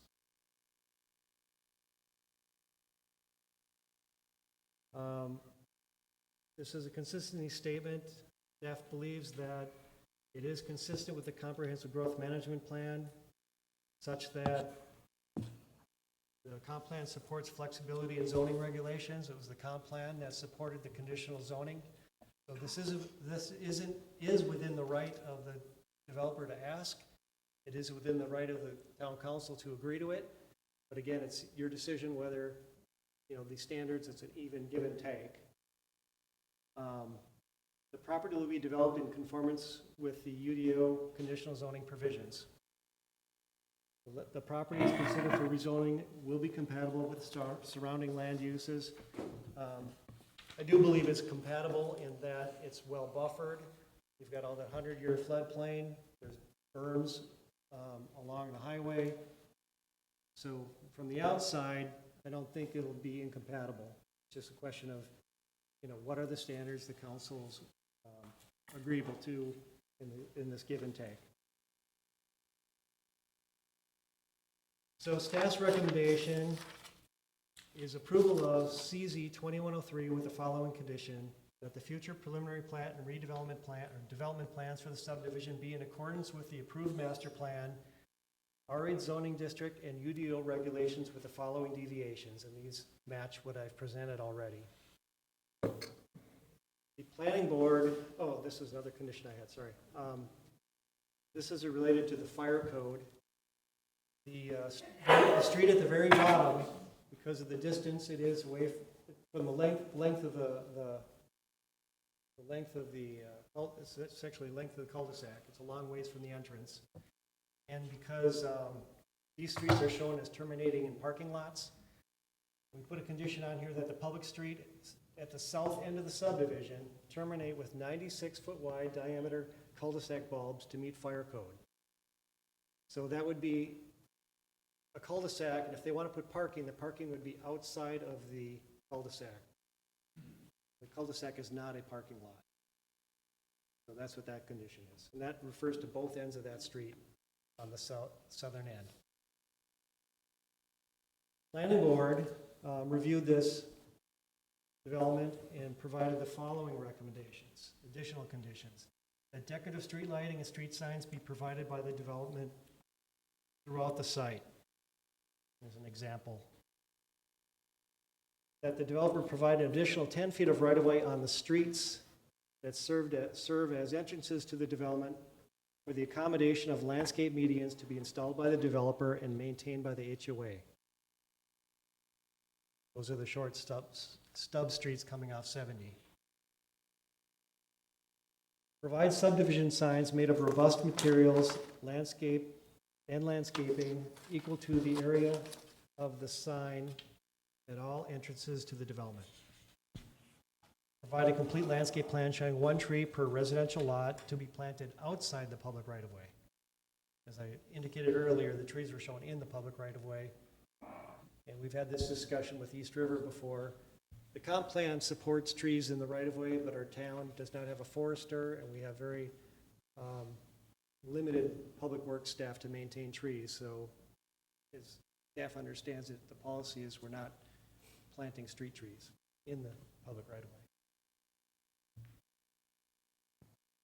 Landscape buffers on the north and south ends of the development shall be 100-foot wide with planted berms. As I said before, the southern one is 100 foot, the northern one was only 50.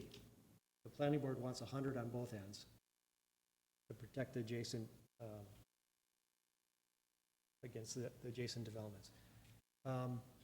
There is a proposal coming through the planning board to rezone the property immediately to the north of this as industrial. So thus the request for a 100-foot buffer. All land held in common ownership that is adjacent to the public right-of-way shall be planted with a minimum of 2 shade trees per 100 lineal feet of road frontage. These trees shall be planted adjacent to and outside of the public right-of-way and shall be maintained by the HOA. Public rights-of-way serving the townhomes portion of the development shall be declared a no parking zone. So the planning board is saying those 20-30 street spots that I identified in my report actually wouldn't be there because they should be declared no parking. All the parking would have to be on driveways or in the overflow parking lots. And there is not a lot of overflow parking.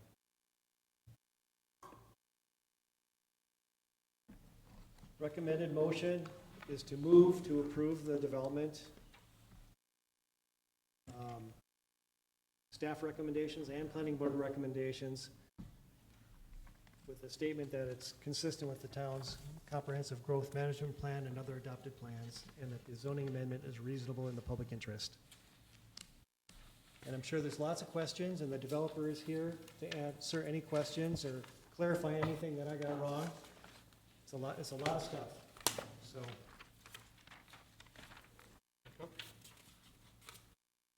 Any questions for Stephen this time?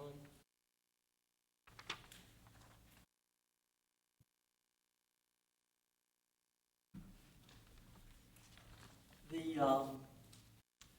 HOA, are they going to maintain, are they going to cut the grass for everybody? You said common, that they would be doing the common stuff. Are they going to be cutting grass for the, I know in East River, they don't have a choice. It's automatically, they have to, they don't cut their grass. They don't do anything. No yard whatsoever. In this case, I believe the single-family homes, yards would be the single-family home's responsibility. But the developer can clarify that whenever you'd like him to. Okay. Also, the one thing that I think we learned some things along the way, also ourselves, in subdivisions that we've developed. Not naming any particular by name, but I'm concerned with houses that face the street from the backside. They face the street this way, but not the street of the general public. We can see the back of their houses. And the question was, there's a barrier that they have between the Highway 70 here and the back of the houses, because you're seeing the backyards of houses. You're not seeing front yards, you're seeing backyards.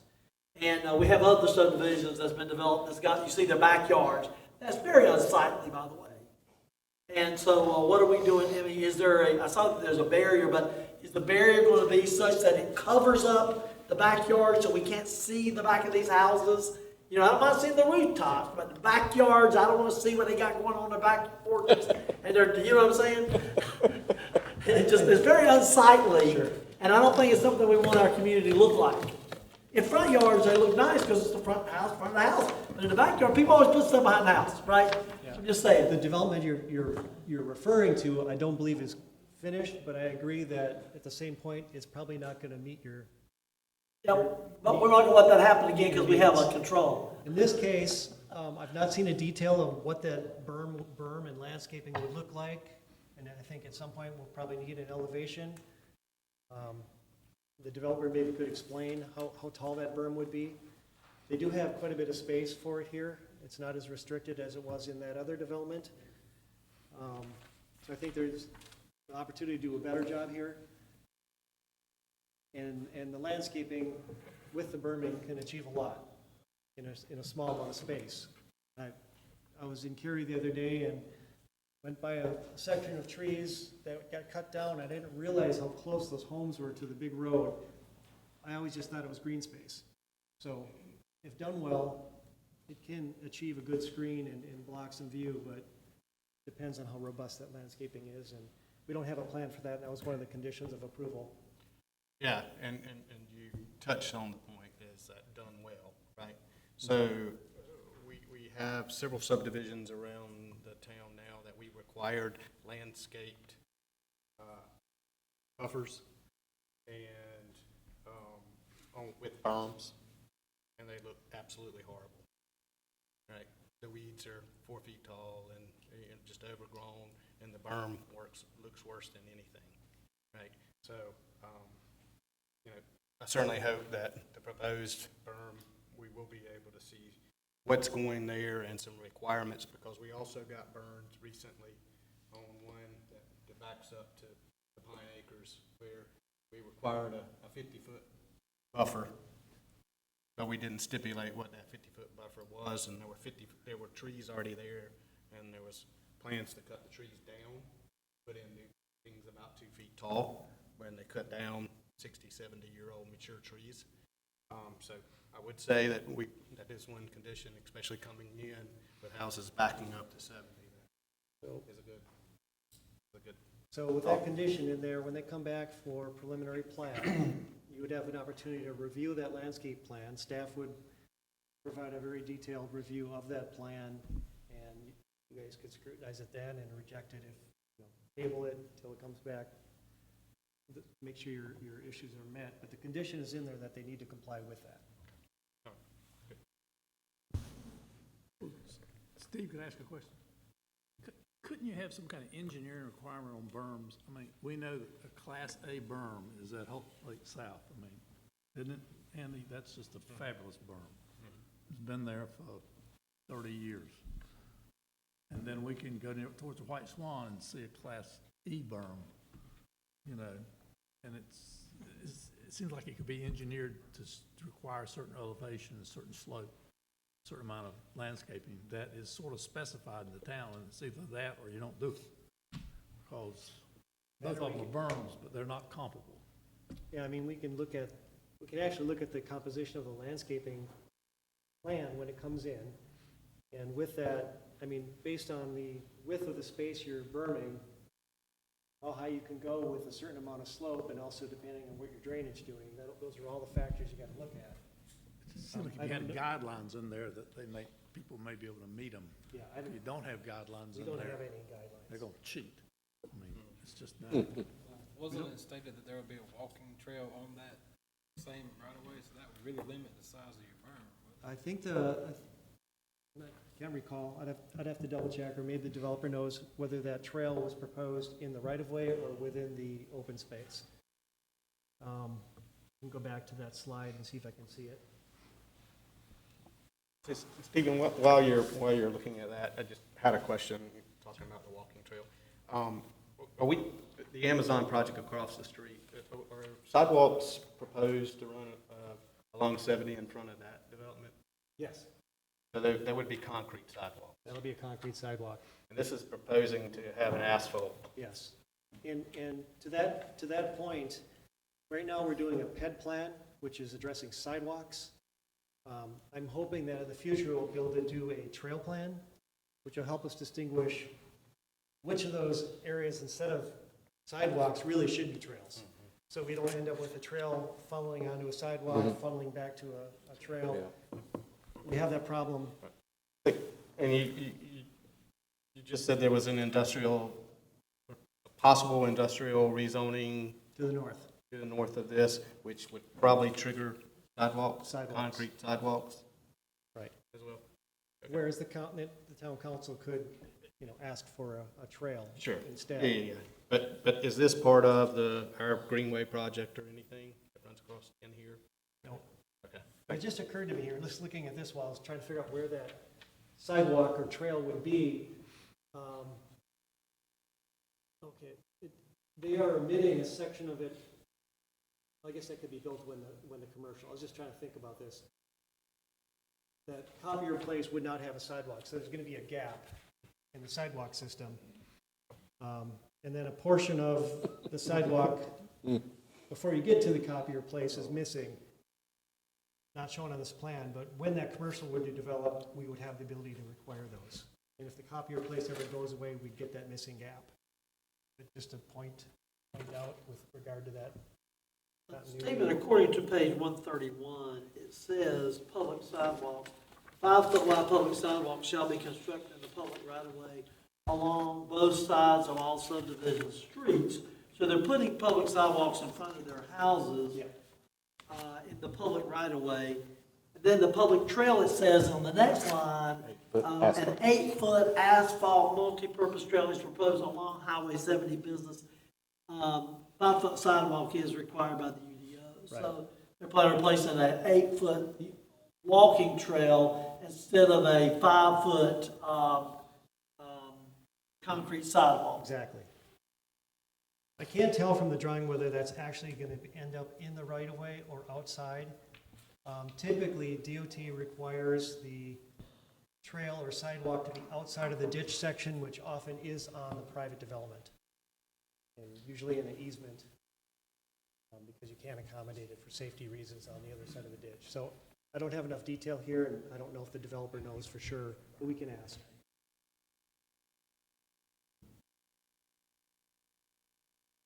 How big is the, what did I say here? So there's a proposed berm between Highway 70 and the houses, is that? That's right. And how far is that supposed to be built? Where does that say it? It says here, okay, I see it. Landscaping and buffer yard adjacent to US 70 Business West, a 50-foot buffer with berm and landscaping is proposed. So it's 50 foot on that side, and then you're gonna put your sidewalks, 8-foot sidewalks, correct? Walking trail, sorry, 8-foot walking trail. Thank you, sir. I would like to see a little more of what that looks like, the proposed for that. I don't see it on this map at all. I mean, Yeah, it there's doesn't really show not a that. detail of how that would work out. It just says, it shows a 50-foot landscape buffer, but it doesn't show any of the walking trail, which is an additional 8 feet if you just had the trail itself. I would put that as something we can defer to the developer and ask him what that detail is going to be. Yeah, whenever you guys want him to come up.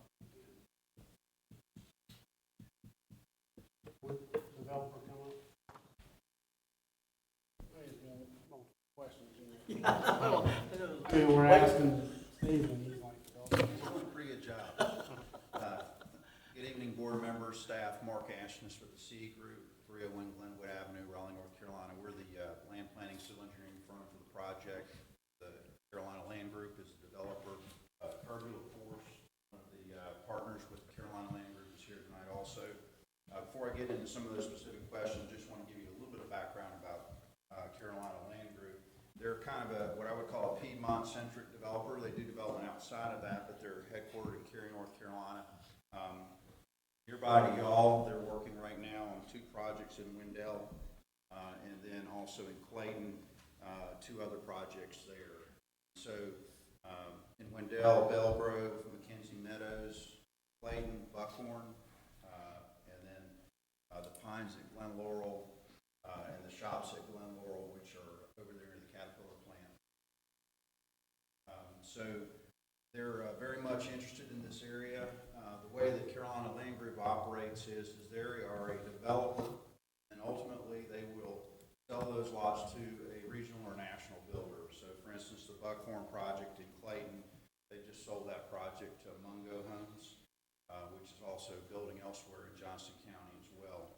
And so at the shops at Glen Laurel, some of the partners of Carolina Land Group as a separate entity have developed that project. And the apartments that Stephen showed you are those apartments out there where the credit union is and 42.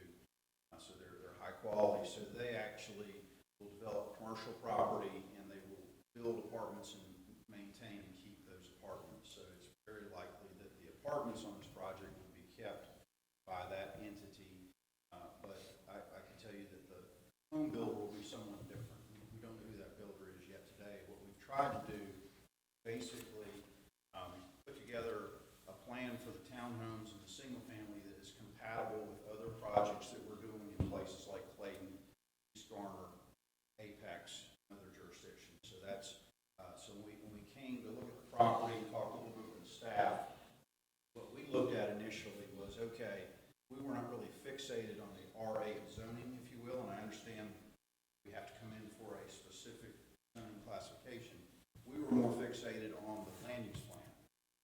The northern part said, in your plan, it says you can have up to 4 units to the acre, predominantly single family, some attached, and then sort of the bottom third of the property is medium density, which says you can have up to 8 units to the acre, and you can have things like apartments and townhomes, those kind of things. So we basically try to take the things that we're already accustomed to developing in places like Clayton and Garner and other locations in the Triangle, and it brought that sort of plan to this piece of property, and then tried to fit it with Stephen's help to specific zoning category with the conditions that we brought forward.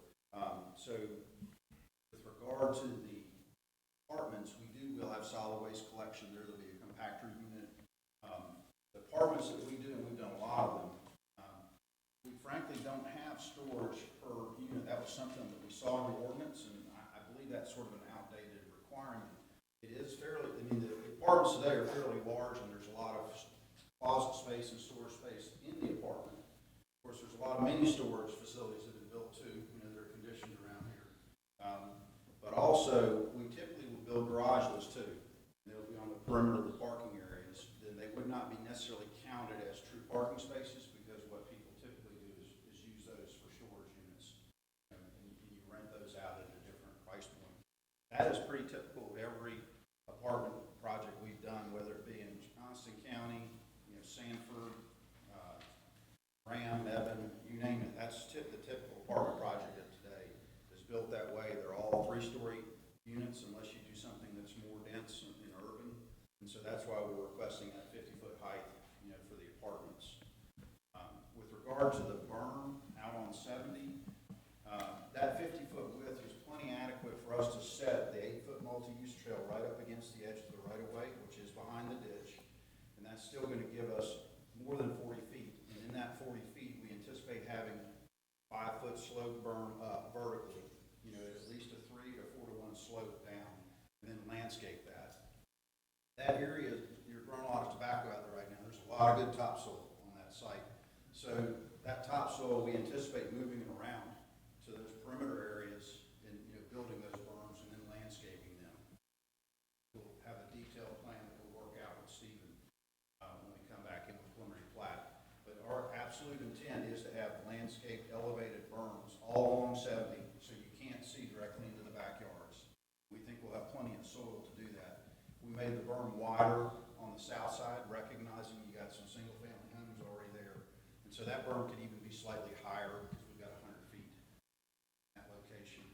As far as the planning board recommendations, we were comfortable, you know, really with all of those. The decorative street signs, decorative lighting, having street trees but putting them outside the right-of-way, had no issues with that. So we're completely comfortable with the conditions that they've proposed. I'll be glad to answer any questions. Specifically, sir, the parking, they recommended no parking, our planning board in front of the townhomes. Notice that the street width is narrower than what the original zoning would be. Can you touch on that? What's your thoughts on that? Absolutely. So what we found is that your typical standard for a street, obviously, there's a lot of pavement that you ultimately have to maintain in the public streets. But that is really, it leads someone to want to park on that because of the width of the street. What we're typically doing in these projects with townhomes is we will put in these accessory parking areas that are proximate to any dwelling. And we're committed to doing that in this location as well. And so one of the things we touched base with Stephen today was, we are going to have, some people don't use their garages to park, right? I mean, it's just a reality. And so if you have an internal townhome that's a single-car garage, we know that there's going to be a parking space behind the sidewalk that someone could park a vehicle, and it should be a decent-sized vehicle that can fit in that location without having any interruption to the sidewalk. But that's only one space. So what we mentioned to Stephen is we're happy to ensure that we have at least two spaces in those single-car garage locations. Another space that would be a satellite park space, and those will be scattered. It won't be one location. For instance, in the townhomes closest to the south, there'd be at least two of those satellite parking areas, and then the other area, we have more townhomes, there'll be probably 5 or 6 of those satellite parking fields that will be interspersed among the townhome areas. Mark, if I may ask a question, Mr. Mayor? The example you have, what's shown on here right now, it shows 3 locations for overflow parking. I'm not sure if they are conveniently located for every Well, resident. I agree. What we would do is we would shift some of those buildings, push some of those areas to the north, and that would show up on our. Do you know how many overflow parking spaces there are on this plan? Absolutely. I forget how many. There's at least 24 in each of those bays, so that's close to a little over 70 parking spaces right in that one area there. So again, just if it's no parking on the streets, I don't know if the council is in support of no parking on public streets, because that's an enforcement issue. But am I right, based on the detail you showed, I got it here, right here, can't make it bigger. It's a 20-foot wide unit, 10 feet on the street is paved for a driveway, and then you got a 10-foot of green space. Then on the street again, you have 10 feet of green, 10 feet of driveway, 10 feet of green. So you really, the whole length of the townhouse, you can't park on the street. That's correct. And then as you get closer to the unit, the driveways widen out to be part of the sidewalk, so it leaves 5 feet of green space up by the house to the right of the door. It depends, actually. Okay. So if you have a single car garage on those interior units, you actually have more than that. Does that make sense? You wouldn't have that additional width there. So it's more typical, if you had a 2-car garage, it's likely going to be one of the end units there. And so internal units are likely going to be single car garages. You have 10 feet, and you have 10 more feet, of which a 5-foot sidewalk would be in play, part of that.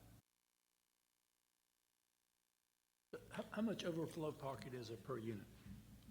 So, what we would anticipate is that you have let's use a single car garage. Single car garage, and we may or may not use that. Parking space in front of that garage, and then another parking space approximate that would be in a satellite parking area. 2-car garage, it's just like single family residence. You're going to have the ability to park 2 cars in the garage and 2 cars in the pad side of that.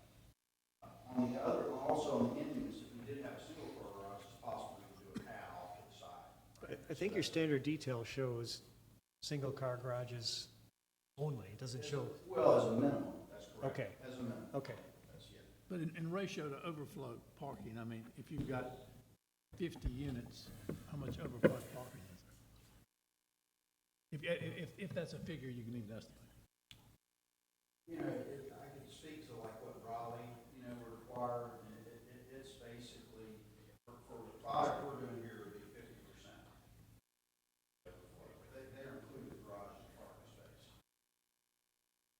I mean, we're basically somewhat inconsistent with. Would you be comfortable if that was made a condition of approval, that essentially you have three 3 parking spots per unit in the townhomes, one of them being remote. Just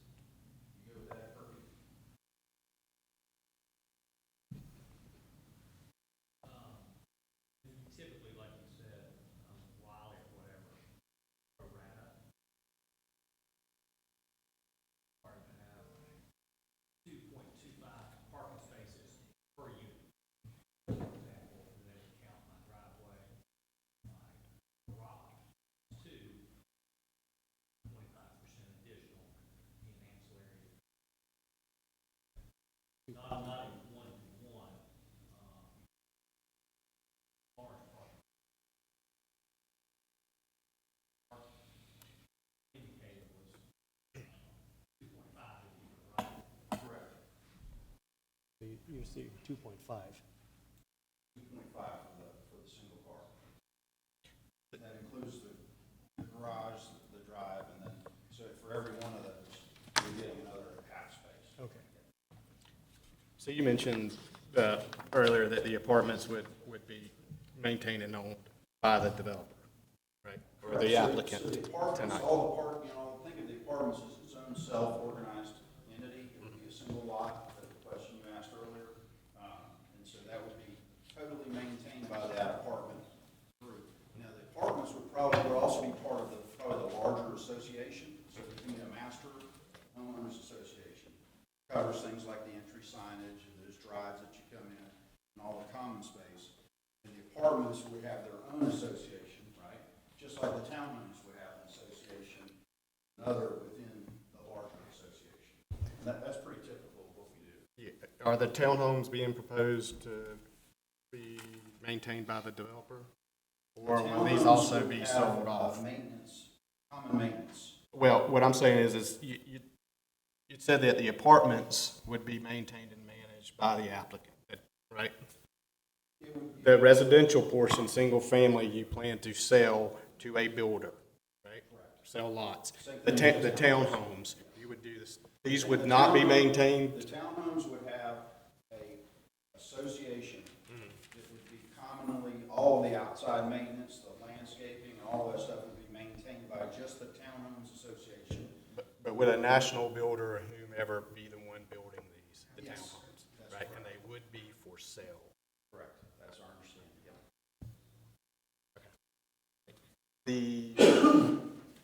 The pictures that are in our packet, is this actually, are these the ones that are located in Clayton? That is correct. Is this? Pines of Glen Pines of Glen Laurel, right. Is this exactly what you're proposing? I know it's in our packet, Yes. but is this Yes, I mean, exactly what it would look yes, like? there'll be a mix of materials, 3 stories high, with porches and everything that you see there. Now, Is that hardy plank on the outside? Okay, so no vinyl would be proposed. Thanks. I just had, when we were talking, I know we were talking about parking and so forth at townhomes, but I wanted to clear up, was the developer also going to be owning these townhomes and then therefore trying to maintain those as rentals in conjunction with the apartment complex? To another entity. Gotcha. So I think at the end, So- I mean, it's possible that. Could be some renters, I get Well, it. it's also possible that the apartments could be sold to some other party and they build it. Right. Carolina Land Group won't build those apartments. It's likely that their ownership entity that does apartments may come in and do that. We've already started looking at a layout for it. But it's possible that Carolina Land could sell every portion off to a builder, like we talked about. On these, Steve, you bring back up your map up there? So, I mean, the design. Okay, yeah, look at that first row where the houses are and the and the townhouses are at, that first group down there. That's group right there, yep, I have a question about that, can you magnify that for us, please? I have a question about that. My question is, so it looks to me like that the front of those houses are going to be looking at they're not going to have necessarily the best view, being that they're going to see the sides of these buildings. You know, you see what I'm saying? I mean, is there a way that you could, I mean, it looked like to me you're better off facing the townhomes facing each other, so you've got front yard to front yard. Same my problem I had, you're still seeing down the sides, and you see my point? No, that's a good question. So what we've seen, and this is just our experience, that area, there's a green strip outside the right of way on the sides of it. And those yellow are not the townhome, the whole townhome. That's the townhome lot, okay? So that's the backs of these areas here are actually green spaces. They're on the townhome lot right here, okay? So the actual townhome building is sort of sitting in the middle of that yellow lot. That's not like a whole townhome that you see right there. And the green that you see between the right-of-way and the townhome lot would be landscaped. So what we found is rather than having a single-family house with a driveway looking across the street at a bunch of townhomes with garages, it looks better for them if they're looking across the street at the side of one townhome, plus some open space behind the townhome, plus landscaping in that side yard by the townhome. Mark, didn't you indicate in your narrative that you require windows on the side walls of end units? Yes, yeah, I mean, and that's a no-brainer. I mean, that's the, people look for those end units to have that, and have that ability. How would it look for, on that same corner in section B, road's not the name, but the backyard joins the front corner. Is that typical, the way you guys designed it? Up there. Right there, that backyard adjoins the front yard. Yes, yeah, I mean, so one thing is the corner lots are wider than any minimum, so it's gonna feel a little bit different.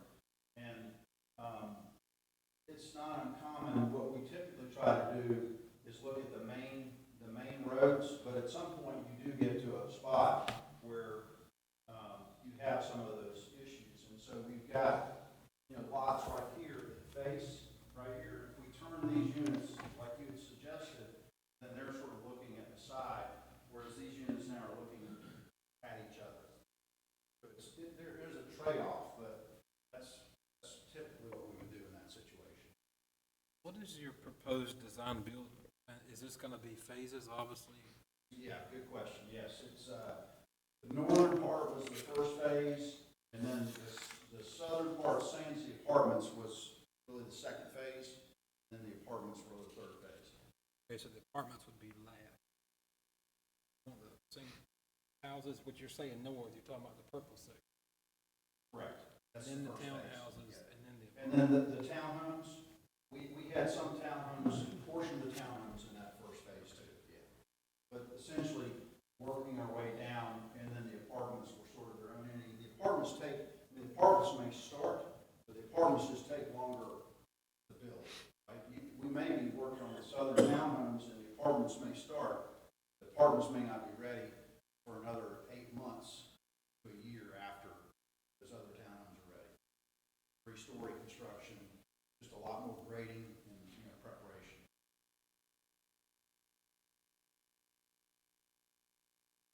So let me ask this other question. I know you're saving these 2 lots here, you'll only keep those in business, commercial.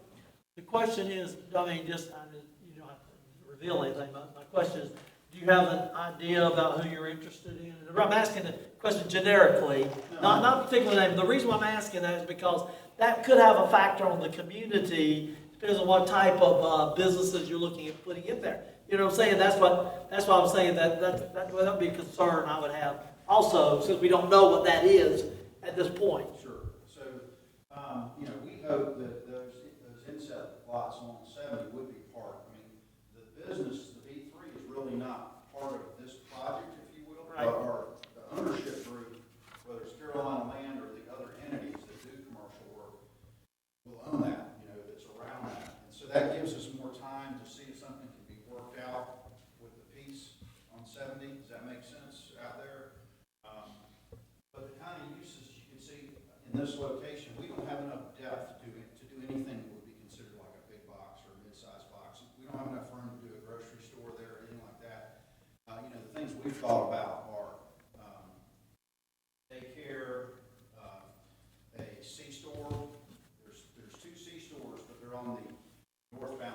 I-70 right now, in that general area. There's not a C-store on the southbound side, and there's a lot of stuff that's going on, that's gonna be going on out here. So, we would think that a lot of the uses here are gonna be beneficial to this neighborhood. But we don't have any real plans. I understand that, I understand that. I'll be honest with you, I don't think anything will happen until we get further clarification on what happens in the inset area there. And you're right across the road from Amazon. Yes, sir. I mean, that's a factor too.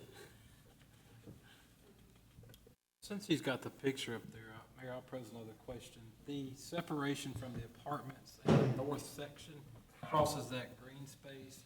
I'm not sure what the elevation is. Would that be a bridge, or is that more or less just a low traveled street? Have y'all looked at that? Yes, so that would be a public street where you see sort of the V right there near the Yeah. buffer. Yeah, so that would be a public road, and we'll have to get an impact. I think that's really the only impact for a road crossing that we plan for the site out there. But that would be a public street, and, we'll have some pipes that underneath that let the water move through, and then the surface water from our streets will be picked up and put in those two ponds that are each side of the buffer, so it doesn't go directly into the creek there. But it's a reasonable, it's not a real difficult crossing.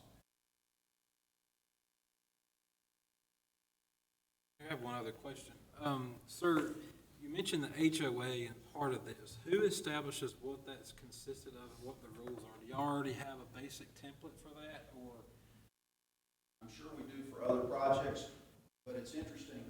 For instance, the Buckham project was just sold to Mungo there in Clayton, and they have, sort of their way of how they want their covenants set up versus Lennar, or another user. So, but obviously those restricted covenants have to all be put in place, before you can get to a final plat phase. And I can tell you they will be consistent with what we're doing on other projects in Garner and Clayton right now in terms of what the expectations are, and they would be readily available to y'all to review before the final plat. I noticed in your pictures there were no mailboxes. Would this be a community mailbox center? What we're seeing right now is sort of clustering, and so we are going to have some pocket parks throughout the neighborhood, and the mail service is pretty much directing us, to do that kind of stuff. We have the cluster mailboxes.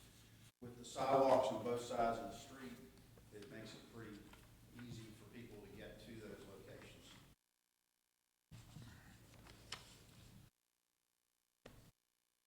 We had a question asked earlier about your HOA, and the question was, were the individual houses going to have to cut their own grass?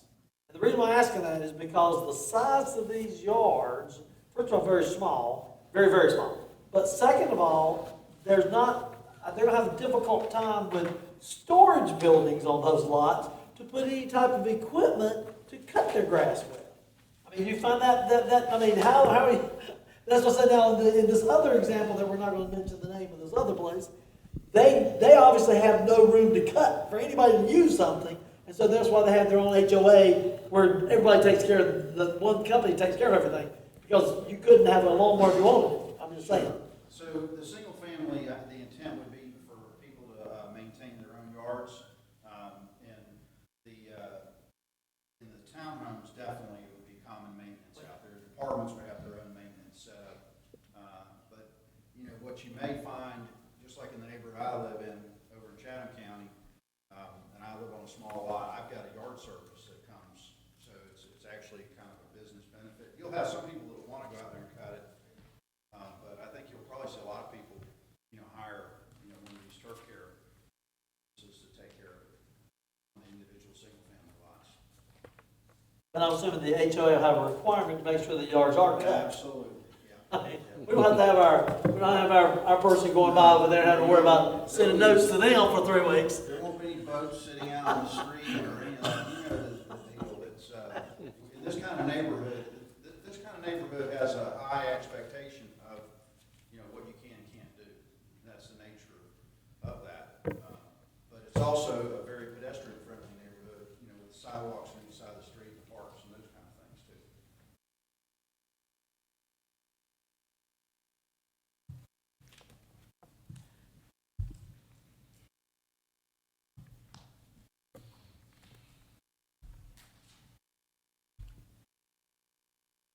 Questions? Mayor, I'd just like to state that, looking over the planning board's recommendations and I just want to thank them for coming out and, being willing to develop in our town. I know we're still in a public hearing, I just want to say that right now before I forget.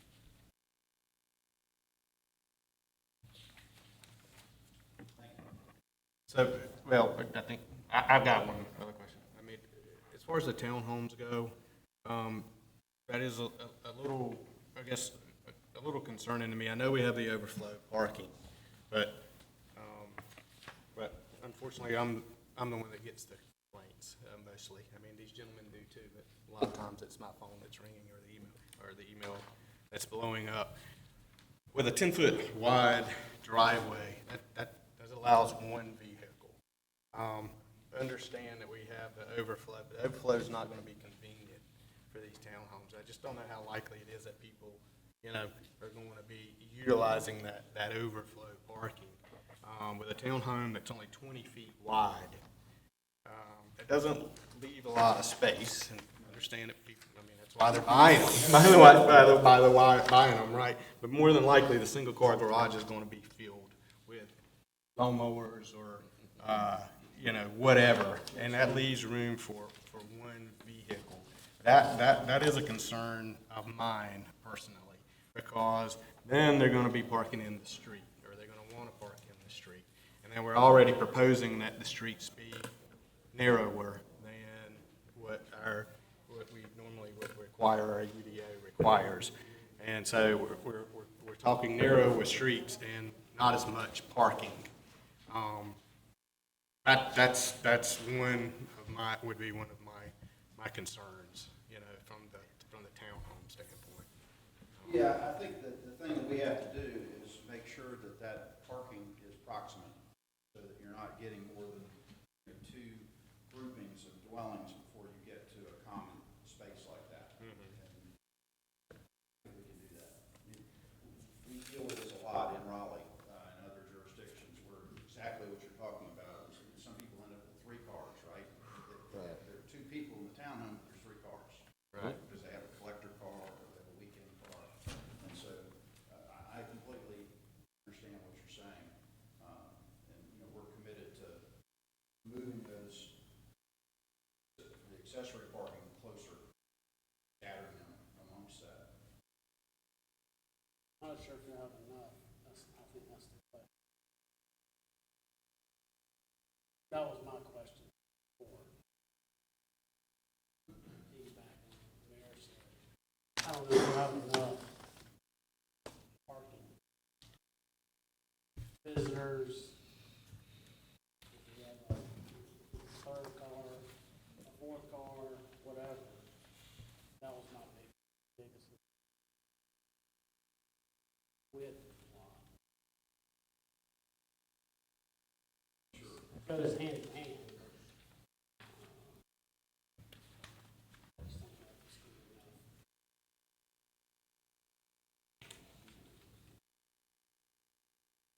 Another one of the questions that I have, and I alluded to it earlier, right, is that, I don't know if you've done any other developments where, I'm trying to picture, where we have an asphalt walking trail that runs parallel to a major thoroughfare. Maybe you do. Do you have examples of that? Yeah. Normally I see them inside planned unit developments, like a flowers plantation and so forth, but not on, running parallel to major thoroughfares. So the shops at Glen Laurel, we actually have the exact same trail. Okay. That runs along there. We're working on the Chatham Park project in Pittsburgh that Preston Development's doing. We just put in a multi-use trail on the Hipson Drive. Okay. So the nice thing about that trail is it obviously will benefit other people, ultimately, if it continues along, but it also provides a loop within our neighborhood. Someone comes, they go down the sidewalk and they come out an entrance, they get on that, and they can go down 2 more entrances ultimately and come back into the neighborhood. So it sort of creates a loop where you leave the neighborhood too. Yeah, I mean, I like the idea. I mean, personally, I like the idea. I'm just trying to picture have I seen it? My concern is that's gonna be along 70, current entrance to our town, right? And we're gonna have, Amazon across the street with concrete sidewalks. We're gonna have another development proposed that may be part of this, all this land, I'm not sure. But regardless, more than likely, that will be, concrete sidewalks as well. And I'm just kind of thinking How does it go all tie together? how that's gonna look. Yes, sir. The county into which I used to work in Minnesota, they have their standard detail for, their standard requirements for their county roads was a multi-use trail on one side and a 5-foot sidewalk on the other side. That's pretty standard in a lot of places to have that, so you've got multimodal and you got walking. So they both are accommodated. Problem we have is we don't know which one we're getting and where, and we're not dictating which type we're getting, and so we could go from trail sidewalk. Correct. That's something we're just Yes. gonna have to address down the road as we get a plan in place. Hopefully, we're setting a precedent for you maybe to build off of that on that side of the road. And then one other question, and then David, please chime in, but will those sidewalks be, the proposed trail, will that be maintained by the homeowners association, or will those be turned over to the town?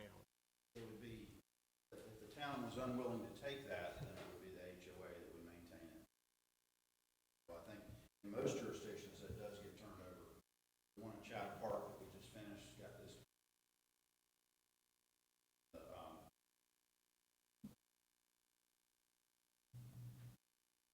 town building. Mr. Mayor, I think it's a little bit hard to know. I mean, if it's part of an overall trail system, I think it would make sense for the town to maintain it. Like if we had a trail plan and we Right, had that's why I identified asked, trail yeah. corridors, like with the East River, now that one could have made sense for the town to take that one over because it's along the Buffalo, The Greenway. the Greenway. However, they chose to maintain that one. So I think there is a distinction there, whether it's part of something that meets the town's needs as opposed to just the development needs. Right, food for thought.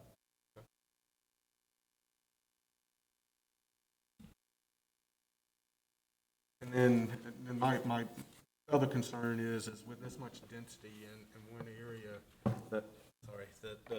the width of the streets, right? That's a complaint that I get, right, for some of our newer developments.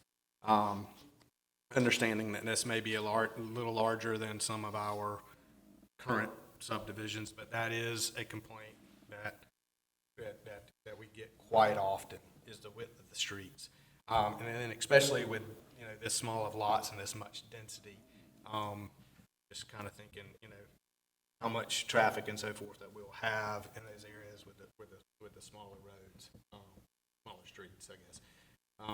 Certainly understand the fact that that's just more that we would have to maintain should we take these over. But also, I'm assuming we would get Powell bill money for that. And also, like I said, that is just one of my complaints. And I hear it not only from residents, but I also hear it from our emergency services teams of being able to get in and out of a neighborhood when we've got narrow roads and then people parking on those. I mean, we can say all day that we're going to restrict the parking, and we try to do that, but fact of the matter is I just rode through a neighborhood today, and I have pictures where the cars are parked on the street and they're parked on top of the sidewalks in the neighborhood, right? And it's because there's no parking. The streets are so narrow that they can't park on the streets, right? And that was today, and so got pictures of a state-owned vehicle parked on the sidewalk within the subdivision, right? That's just, I mean, again, just my concern, and that's what I hear from residents, right? And I know that's the growing pains as I'm excited about this subdivision. Please don't take these the wrong way, but I just want to make sure that it's done right so that we're not having to deal with it once it's built out. I appreciate that. There's some trepidation from personal experience on your part of what you've seen already in the town. What we typically see is this is more of a residential sized road. One is where we don't want people parking on the street. So I think that's a common goal for both town and us. The narrow street tends to slow traffic down. It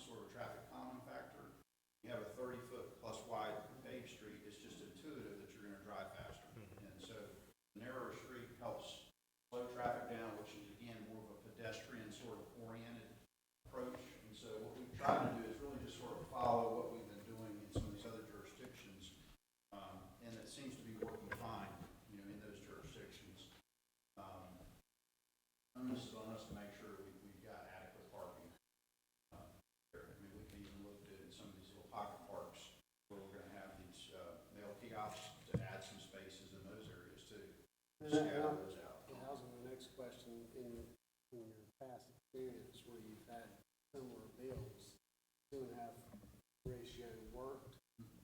Yes. Has that been the magic number for the most part on the average? That's above, that's a little bit above the Above, problem. yeah. How many, But if you can, I'm sorry. no, go ahead, Roger, I If thought you were could finished, add sorry. Additional parking around the kiosk, that would help. Would these add more on top of that typical, I guess? Is that correct? Yes.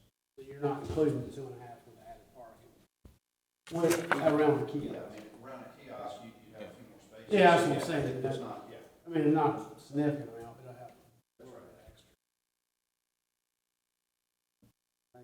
So, my last question, I'm sorry, well, for right now, but I thought I heard you mention that some of the townhomes may have 2-car garages. That's correct. I mean, we've given you sort of the minimums. A lot of times the in units may be wider, or if it's a single car garage, we may have an extra pad, right? That you come off the drive and you pick up a space right there on those ends. So that's the ultimate end user, you know, the builder that we end up linking with, which we're not at that phase yet because we don't even have a entitled project. But the next steps would be our client would be trying to lock in to those end users. And, you know, those end users are going to say they may want slightly different widths on the product. What we're getting tonight really is an entitlement that allows us to do this. These are minimums that we can do, but everything's not going to be the minimum. Mayor, I have another question. Please, help me understand. Your site plan has a breakout of A, B, and C for collector road, local road, and private road. Where does these segregate, or where do they stop and start? I mean, is that on another plan that perhaps exists? Well, I just, they would stop at the right of way. So if you were looking at the road that has, so the A road that you see that runs along there on the front. Yeah, that is a wider road, and it would go through both of those intersections that you see. So if you think of it, the A has sort of a complete loop back out to US 70 business, and then once you pass those two intersections, it drops down to a B road.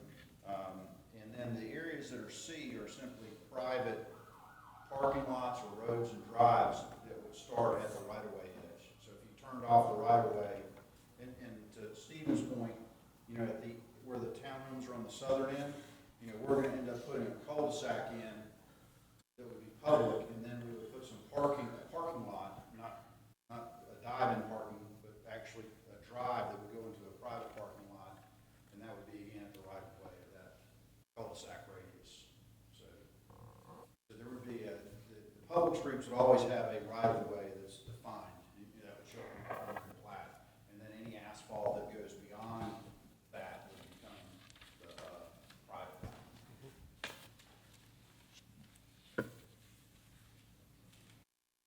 Thank you, sir.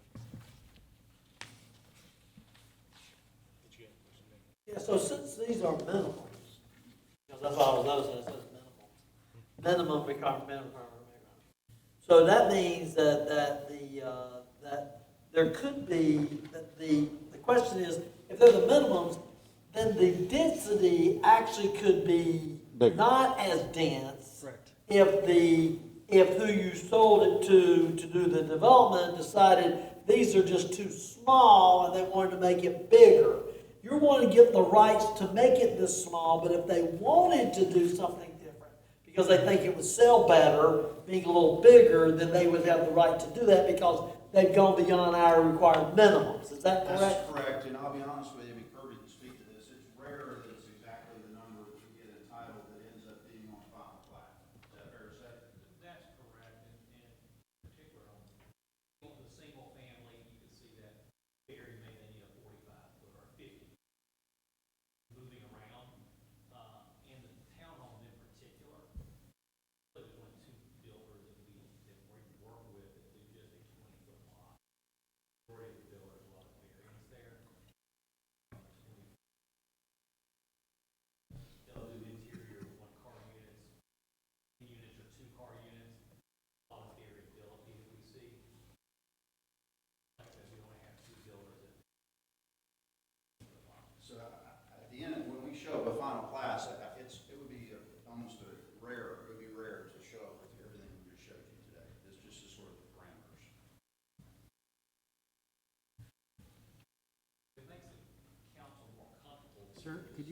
come up and Yeah. speak.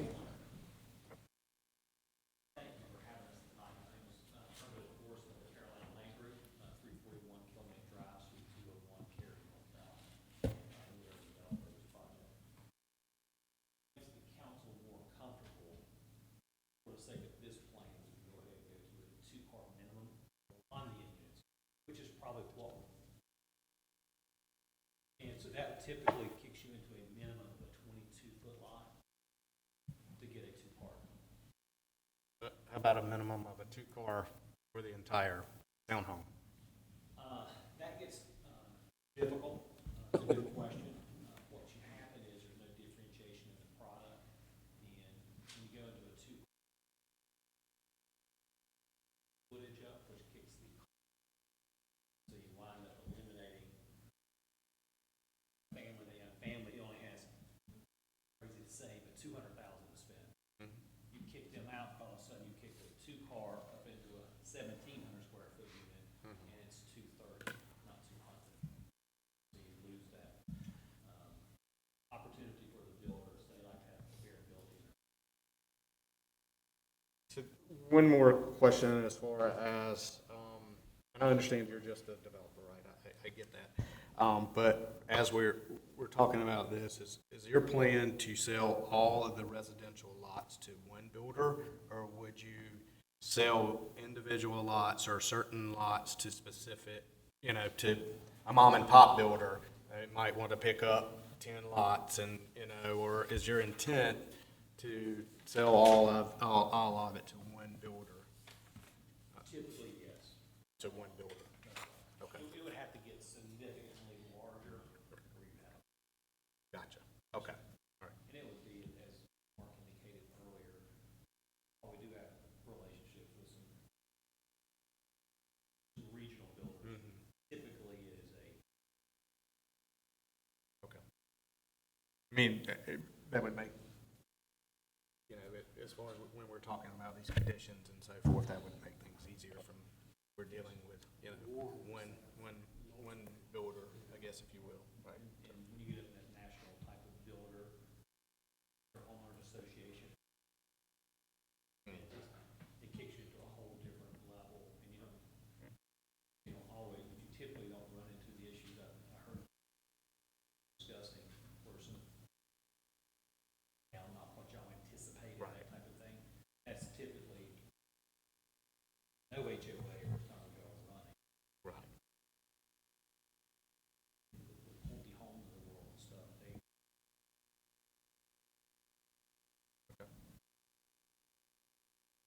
Since he mentioned that, one of the things that we did require of another developer was some type of, to prevent certain things from falling away, they put money aside in case something happened.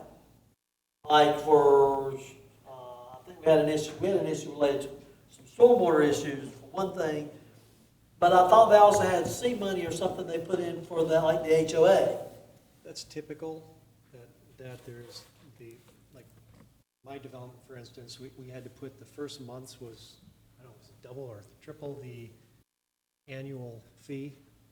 Like the startup payment was bigger than the rest of them, which is the seed money for the HOA, and each person does that. Pretty soon they got a working capital in the first couple of years of the development.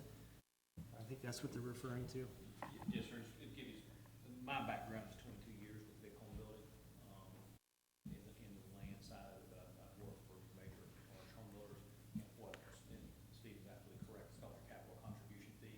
It's typically paid by the builder purchase, so when the buyer buys their home, the builder kicks in $500 to $1,000 for the buyer on the buyer's behalf in the homeowner association to capitalize it. Yes, sir. So there's money there to take care of business. That's correct. While there's, okay. Yes. That was, I was concerned about that, yep. And well-funded, well-capitalized builders will cover it. The property deteriorates. Sir, thank you all for coming tonight. And it seems that one of the big things here is site parking and road width.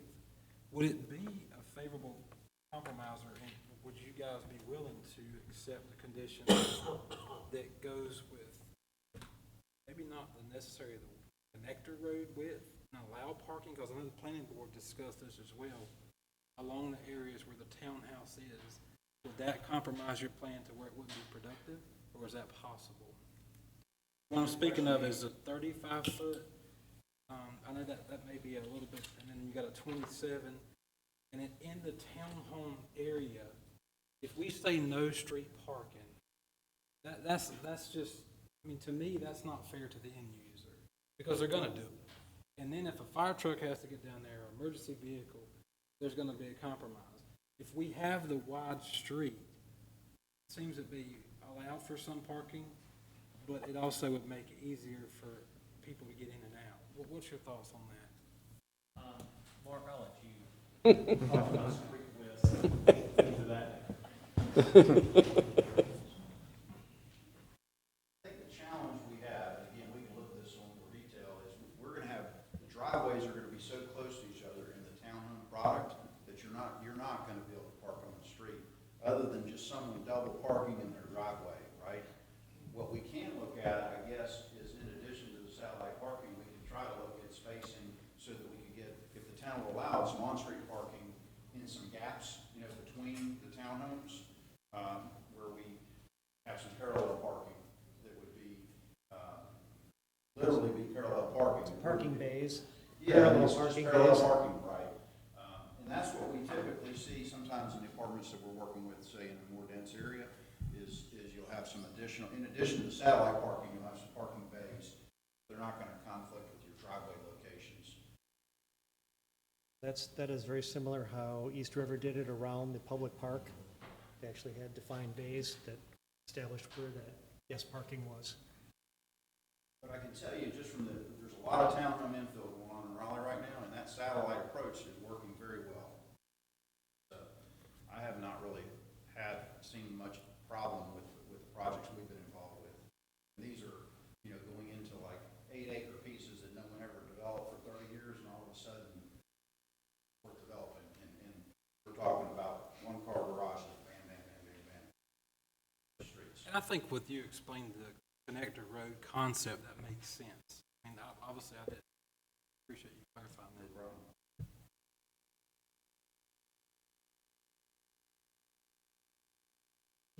Any other questions, comments?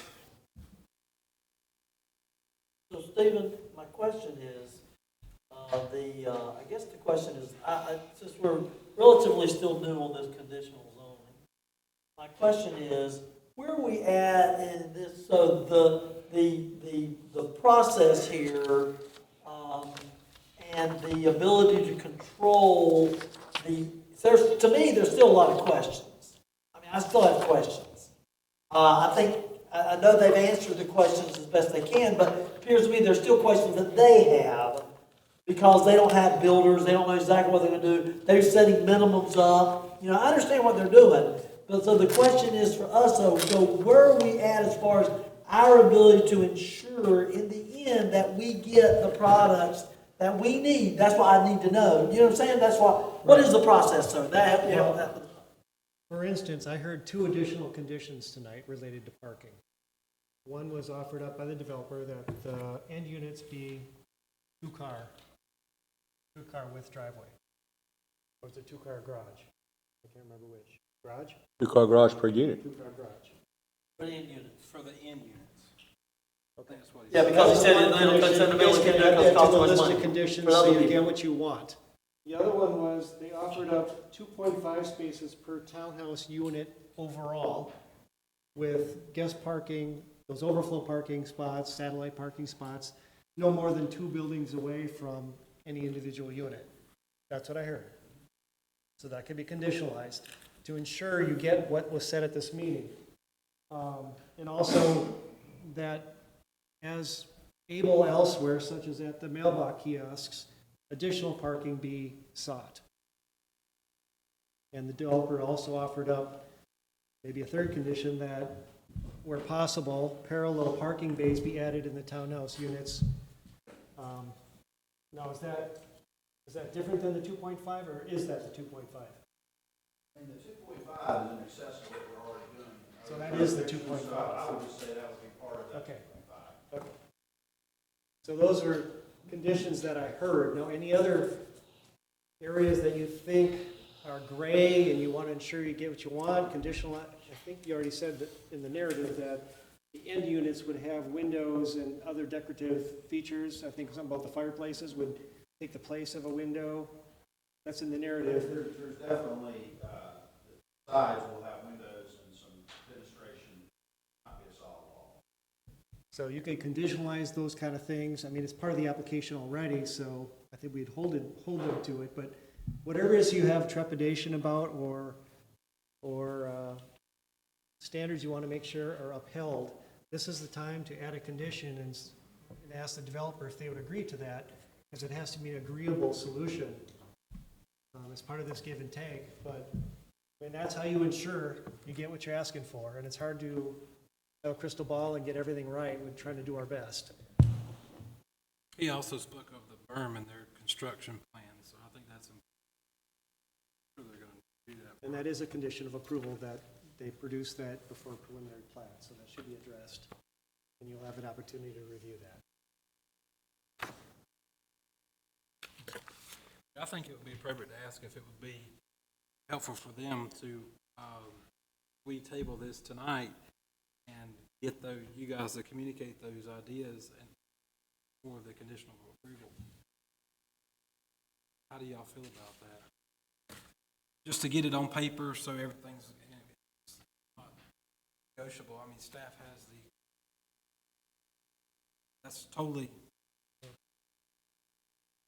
mean, it is 10 o'clock right now. We've got several other public hearings this evening.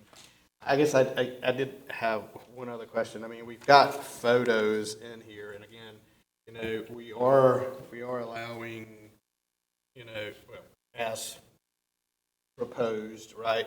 So some differences from what our normal R8, R10 residential design zoning requires. As far as the,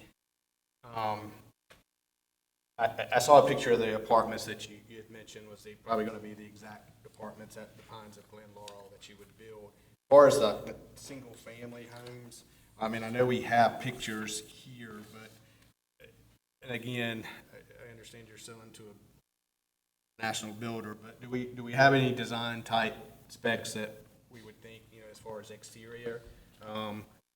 You know, are they going to be brick front or stone on front like some of these we see? Is it going to be hardy plank or vinyl siding? Or do you guys have any idea about that at this stage? Or We typically it will be vinyl siding, not the apartments. For sale. There are builders, national builders are moving to a hardy.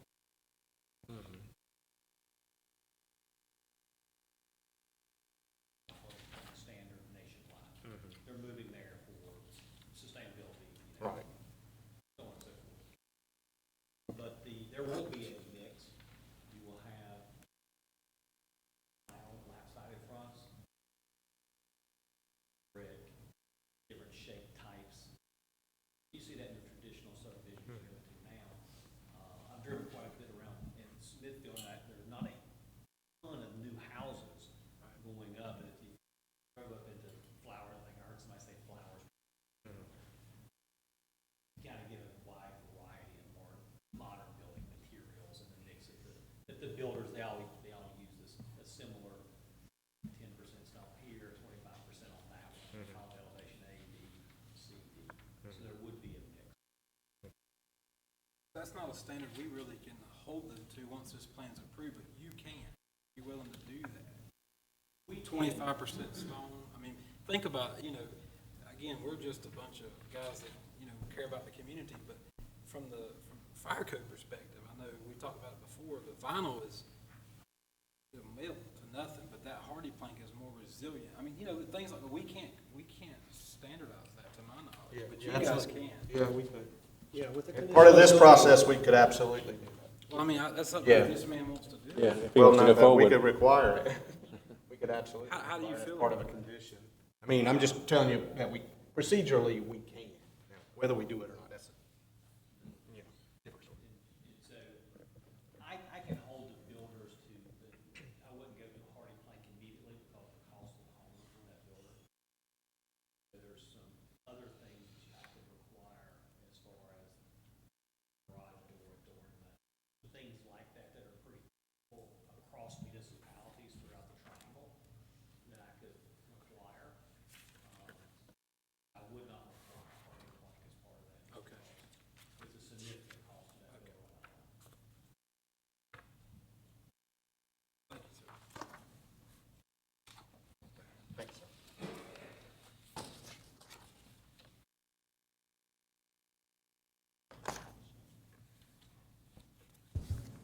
Okay, any other questions, thoughts?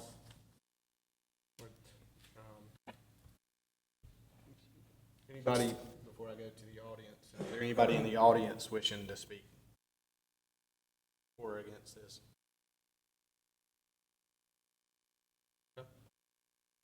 No? So any other questions for Stephen or anybody at this time? I have one clarification.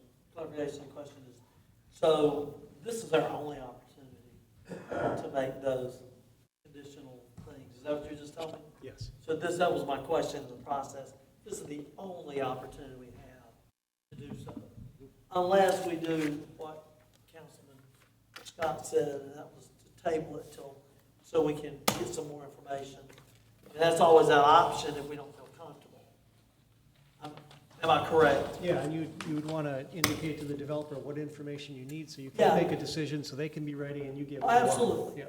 Absolutely. That was something I think that Mr. Scott was talking about. Well, with all due fairness, I mean, these guys are making our community better. We want to help support that with the end user in consideration.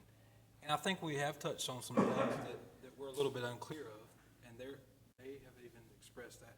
For example, the solid waste storage area, the parking lot, the mailbox, those little details do matter. I just feel that it'd be appropriate to, go back and look at those conditions the planning board offered as well, and see if we could address some of their concerns with the no parking consideration, the signs at the entrance, and I think Duke Energy will have a plan for y'all you can work with for the street posts and such. I mean, those little details, I mean, I feel like it would be only fair that we have discussion with them about that outside this meeting and come back to a formal plan with conditions. It's totally up to this board. Are we comfortable on the residential, the size of the lots, the minimum proposed size of lots? Mayor, with the consideration of the conditions requested,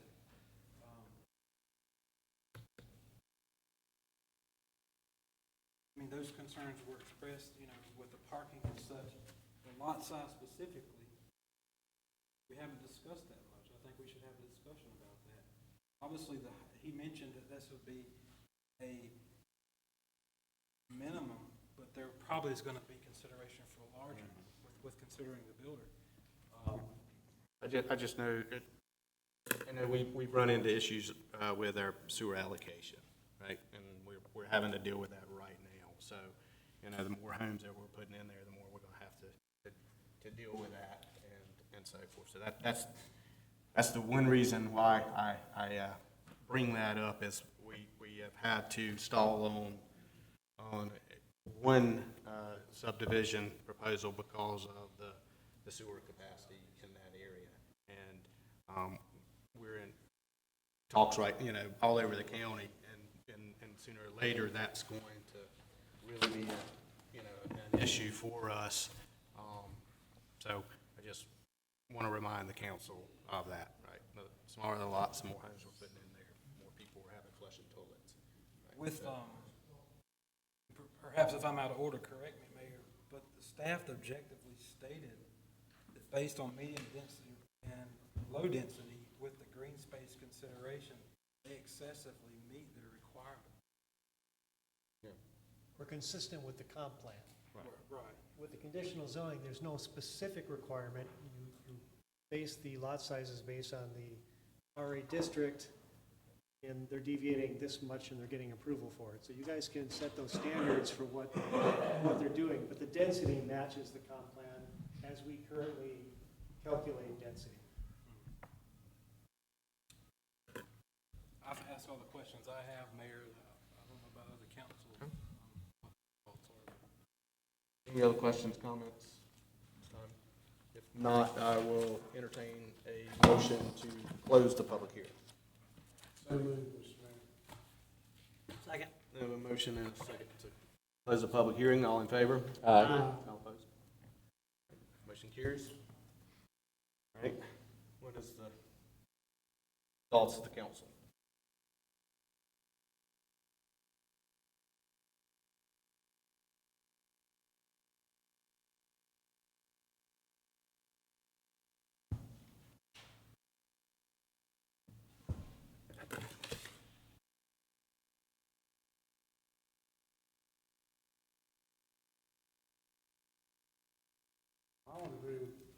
Scott, we need to table this based on some of the concerns we've had. And develop them back with a more solidified plan with our changes that we made or requested. I think we should, if that's the way we go, we should list them. Right. And then go from there. That would be my opinion. Now, I don't know if that's, you want to consider a motion, we can put that in motion form. That would be my suggestion for tonight. If you do that, you're supposed to do it for, till a date. Sure, absolutely. Yeah, well, yeah, I don't, whatever date we need to discuss that as a group. But, I mean, So do you want to make that as a I'll make motion? that as a You motion, want yes. to do it until next month's council meeting, or you want to do it sooner, or? I would prefer to do it sooner. If time, you think we can do it sooner. It's up to the council. Well, that's up to you getting the work done. Would that be suitable for you? A couple weeks, or would that be a sufficient time for you? It's 30 days too long. Yeah. Yeah, that's what I'm saying. If we get this back, I want to make if sure we're working. we on bring the this back time. up the next meeting, I mean. Next meeting will be fine as well. First, That's okay. first Tuesday of next month. Okay. I mean, That would whatever's be, good for you. if that's where we're leaning to go, I think that's gonna be an easier, just to go ahead and say, we'll just do it That's till fine. next month, and that way we don't have to worry about trying to figure out a date So do you need a when second? everybody can do that. Yes, sir. I'll make a second. And we have a motion and a second to table this item until next month's regular scheduled meeting. Mayor, I don't think that's very clear. Staff asked us to. That's where I was going. Okay. Yep. So we need to talk about those things, right, as far as the actual, conditions that you want to them to look into. So, I don't know, Stephen, if you got some of those, or, the council, need to Maybe a make that clear to you. Yeah, I think the typical then would show, the typical elevator, or section would show two-car garage minimum on the end units, so that standard detail would be updated. Show mailbox, trash locations on the plan. I mean, they could be changed in the final plan, but at least show so that you can accommodate them. Show that you can meet the 2.5 spaces per townhouse unit, with the guest parkings being no further than 2 groupings of townhouses away. And then detail out your design material standards for the three product types. Is there anything else? The parallel parking to address the planning board. In other words, how would they work that into the plan? They had some ideas. They talked about needing the parallel parking. That's part of that 2.5, so they'd have to identify where that goes. And then I any think additional parking you guys can find on the site plan. the traffic island, The traffic island. traffic island. Yeah, any of those conditions that the planning board put on, if you can physically show those on the plan, it'd be helpful. The trail with The trail, are we gonna do the trail, or are we gonna do the sidewalk? You can do the landscape detail for the berm. We can put the multi-use trail or sidewalk that shows an alternate, and that can be determined At Bill Day? the preliminary plat phase. Okay, Right. all right, That gives a little more flexibility. okay, Yeah, that's fine. great. At least you're addressing it, so, good. And specific, and I know you guys are developers, but with the national builder consideration, the end units with windows and the 25% stone, I don't know if y'all can work with them on that. I understand the violence probably not off, it's off the. I don't think that we should get in the weeds with you on that, but if you could just work with us to make sure that happens. Because the architectural features is what's gonna make this look really nice. I know the mayor's spoke of some concerns about that. And some of the pictures were generic, I understand. Having those features, you mentioned over the doors, whatever. I mean, I don't know how you document that, but if you could send us some notes on that. Is there anything else? I can't think of anything. I don't see anything in my notes. You say utilities will be underground, is that correct? I'm sorry? utilities to be underground? Yeah, it's required. We did with all. We'll also give you a little bit of a concept of the berms there. Right, it's on the list. You got all of them? Oh, yeah. Okay. I got it. I didn't know if we didn't, I just want to make sure we didn't repeat ourselves. I got it. Okay. We were going pretty quick, so your shorthand is pretty good right there. I think he touched on it, and Mayor, if I'm out of order, correct me. The cul-de-sac is already for consideration with the private parking lot for those extra spaces. Yep. Clerk, did you get all that? You gotta take for. All right. Roger, does that make your motion clear? That's fine, yep. And I did second that, Okay. We all opposed? As amended? as amended. And We and all we're vote? okay with the widths of the streets. I think that he clarified that, Mayor, with his plan. Perhaps you could further break out the collector road division from the typical, yeah, that may go in your traffic plan. And the landscape, you have already addressed that. Planning board talked with them about that. And the right-of-way versus the tree planting, whatever. I think y'all discussed putting it on the private side. So just out of curiosity, the other ones that you guys are currently developing, the width of the berms, is this, or the vegetative landscaping, is that 50 foot and 100 foot? Is that something that? 50 foot's fairly typical. Yeah. 100 foot is Huge. Yeah, I know. 100 foot allows you to weave the berm a little bit. Yeah. A little more flexibility. So that was the idea. Yeah. But you're okay with the 100 foot being proposed at the planning board? Okay. All right. Anything else? So we did have a motion. Do we need to put those conditions in the motion? So Roger, I'll ask you to amend your motion to include those as stated.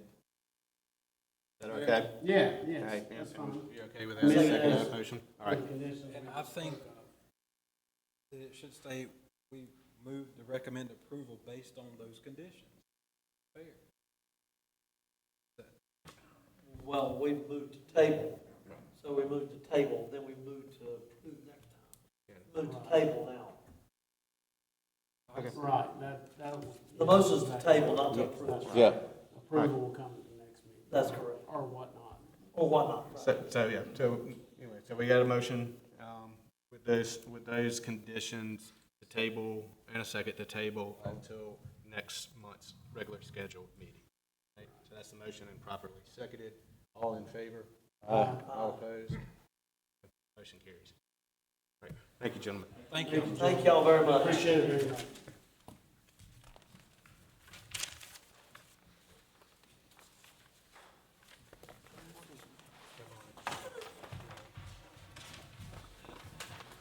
Okay, now we will move on to our next public hearing. Again, this is not a quasi-judicial hearing, therefore there's no need for anyone to be sworn in. It is CZ-21-04, American Leadership Academy, Johnston Charter School. This time I'll entertain a motion and a second to open the public hearing. I make a motion to open the public hearing. Second. Motion and a second, all in favor? Aye. All opposed? All right. All right, Mr. Mayor and Council, this one shouldn't take as long. Johnston CD LLC, represented by Jim Way, is requesting a conditional zoning of 48.783 acres from light industrial to office institutional conditional zone to construct the American Leadership Academy Johnston, a K-12 charter school. This is on the Gower property, just north of the Cloverdale development, north of the airport intersection on US 70 and Swift Creek Road. The property is wooded towards the rear. It's within the overlay watershed district. There's a ravine that runs up the center of the site that currently drains the site. And there's a old single-family farm structures on the west corner, which will be removed. And there's a tree line between the development and this property. Development to the south and this property. The land to the north is industrial. The land to the south is R20A, residential. There's B3 zoning across the street in that 500-foot strip. And there's also B3 zoning to the south, also along the frontage of US 70. I just went through on that. Water and sewer will be provided by the town of Smithfield. They are going to request annexation. Obviously, this does impact the schools because this will be a new K-12 school. This is in the Wilson Mills Fire District, so with annexation, there is some work by the fire department to kind of sort out funds, exchanging, I don't quite know the full how that works, but this is in the other districts, so taxing district for fire. I want to point that out. The annexation we talked about earlier tonight did not have that problem. This one does. Something for our new fire chief to figure out. That's about it. I pretty much described this in the previous slides, so I'm going to go on. This is a conditional zoning primarily so that we're, instead of just creating a big O&I district in the middle of everything else, the land use is well defined. So with a conditional zoning, the land use on the plan is what has to be built. So if this does not become a charter school, it's no longer an O&I CZ because only a charter school can be built on it. So that's the reason why, we're working towards a conditional zoning on this site. So if somebody else wants to come in later and build something else, they'd have to come back and rezone. That's really the purpose of it being a conditional zone, because they are not asking for any deviations from the underlying code. They can meet O&I district regulations. It just didn't make sense to throw a big O&I district out here unless it was a charter school. It is within the WS-IVPA zoning district, overlay district, which imposes some additional stormwater regulations on the property, but there's lots of open space on this property that'll be comprised of recreation fields, so they're going to have no issues whatsoever with that. And the land use is allowed in that district. So just the concept plan, I know they've got a more developed plan with them, and I'll let them explain that, but the concept is really the same. Loop driveway with two access onto US 70 Business West, 2 buildings, an elementary school and a high school. Each school will have its own play area and green space area and drop-off areas.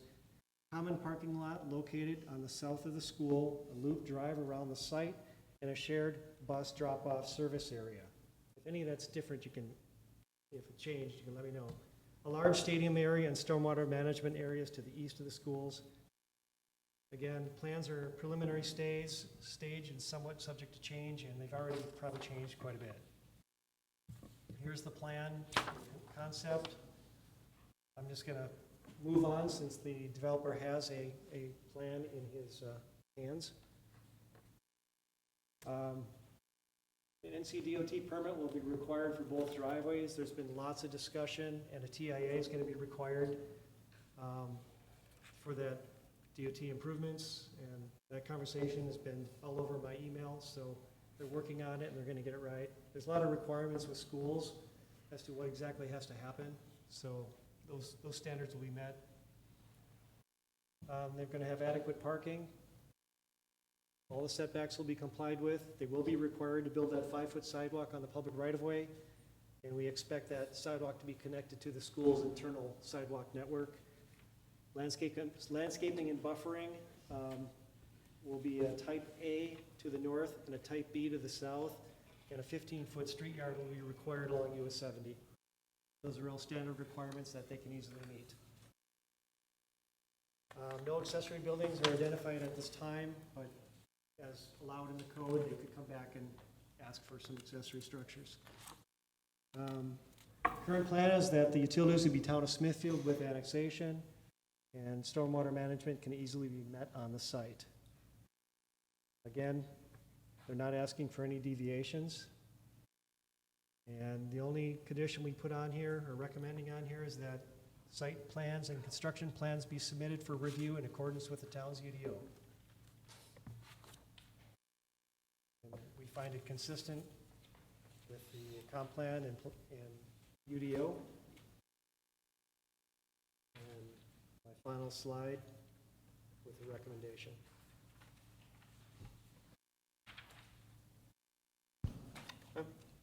Thank you, sir. Any questions for Stephen? I had a question about annexation. So they voluntarily want to annex? Yes. Could we make that part of the condition of zoning? Bob? Yeah. You can make it a condition of approval? Is it in the extraterritorial Yeah. jurisdiction? It is. I mean, if they're voluntarily gonna do it, Yeah, they don't care. They don't mind. He's shaking his head, yeah. Yeah, I wouldn't think it'd be no problem, but just that way we have it in. yeah. Let's do it, conditions. I'm excited. So to if get they it. could, they can. I'm too, I'm excited about it. I mean, they're agreeable to it, so sure. Good. So Bob, do you see any issues with Wilson's Mills Fire District and us annexing this property and servicing the property? No, we will find out. Well, I did That's have- what I'm afraid of. Mr. Mayor, I did have a conversation generally about the areas north of Amazon with the John Blanton before he left, and, you know, he just said it would be a difficult discussion because they've recently updated some of their facilities, and they have loans, so there will be some kind of negotiation between what our responsibility is. Right. But Well, beyond that, I don't ultimately, have any details. The landowner asked downtown. Yeah, I know, but just as you're, I mean, you know, it's It's just a currently, little it will be in the fire city limits, and then, you know, fire protection will be primarily, you know, provided by Wilson's Mills, and then the tax collection on that, right, will come from them. And I would think we could contract that, you know. Yeah, I mean, I think it's, I don't, you know, I would, It's I'd hope, doable. yeah, it's doable. I guess my question is, it's doable, right? I mean, It's been a few years. I don't want to quote it. I mean, I can't imagine that with all the development going on, not only in Johnston County, but in Wake County and around, that these issues don't come up with the fire districts. It's come up with me before, I just don't remember. the Yeah, name. okay, all right, it's new for us, right? This will be our first one, so I was a little leery of that. One question I have is, and I guess we don't have a site plan, this is just zoning. We just have a sketch right? plan, but they're not asking for any deviations, so I thought this was adequate. Yep. I guess that my concern is that this is gonna be located on 70, Highway Right. 70. We currently have, and see the police chief standing back there, we currently have major issues with traffic at News Charter, as well as, you know, Triple S, and that backs up, I mean, it's gotten better, right? But this is gonna be on 70, and a large number of students there. I just wanna make sure that the plan that is proposed will be able to handle that traffic and get it off of 70, because that will become a major issue. I would hope and think that DOT would have the same goal, and I know they had extensive conversations on the TIA about meeting both the school, was it the school association or MSDA standards as well as DOT standards for the charter school. Right. So beyond that, I don't know. They're gonna have to provide that by the preliminary plat at the site development stage. So hopefully those concerns will be addressed.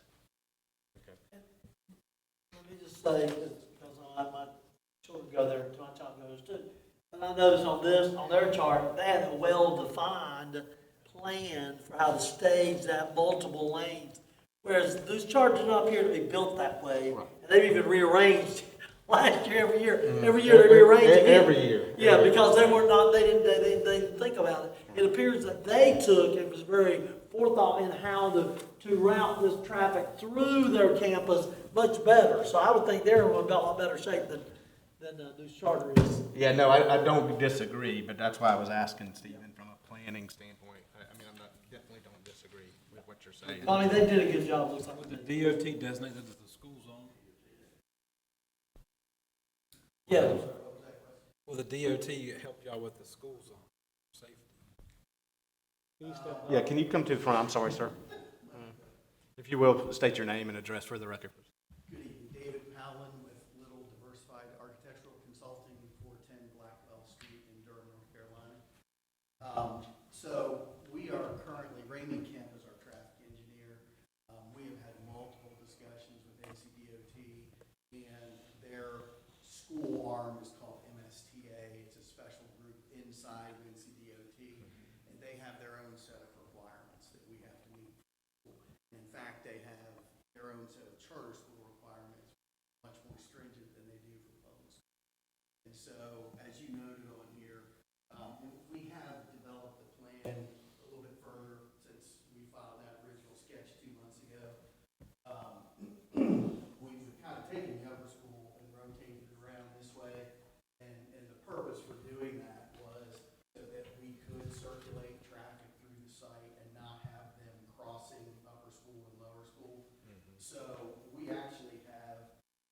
But your upper and lower will probably, I'm sorry to interrupt you, but they will probably get out at different times and so forth, right? And But we have to show we have enough stacking on site as if both schools were on there at the same time. Gotcha. We have almost 9,500 linear feet, so literally almost 2 miles of stacking on the site to accommodate the traffic.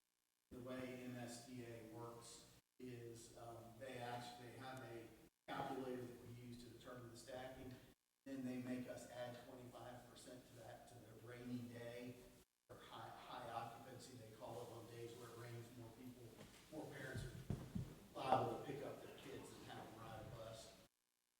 So our stacking literally, and I apologize for kind of our stacking starts at this point. It's actually going to be 4 lanes wide. The inner 2 lanes are for the upper school. The outer 2 lanes will be for the lower school. The upper school will branch off at this point, and parents will stack and pick up their children at this point, and then they will release and come through this way and exit back. Lower school parents will continue to the next drive, come up that drive, pick up their students here, and then they'll leave out the southern entrance. So again, we're not crossing the traffic of the 2 different schools as the parents are. As Stephen pointed out, this is a shared bus lot. So we have 4 buses per school. So the lower school would stack along this curve. They would get the students on the bus. The upper school would stack along this side. Again, would pick up the students, and then they would circulate again back out the upper entrance. And there, as part of the NCDOT requirements, we have to file a traffic management, how all this is going to work on campus, how that circulation is going to work, which vehicles are using which exits and so forth. All of that is currently, we've had multiple conversations. Memo of understanding has been filed with the state to say, okay, these are the intersections you need to study. So all of that is well in process. And yes, the idea is that our northern entrance would align with the current median break that's there now. So it will, at this point, we have a feeling they're going to say no lefts out of that entrance. Get a left in is what we think will happen. The lower entrance will be right in, right out. What about the student parking? So again, the student parking, the bays going this way would be kind of the staff and parking for the lower school. Student parking would be in this lot. And one of the additions we've made, the changes we've made is we put an island all across the bottom here, so the students can only get in and out of the lot at this entrance. The idea would be in the morning, the students would come in the southern entrance, come up here, get in the parking lot. In the evening, they would only exit out of here, come down this way, so that as the elementary school parents are leaving and the students are leaving, that's always stop at this point. They would alternate leaving the site, again, making it easier. The site. I think, Stephen, some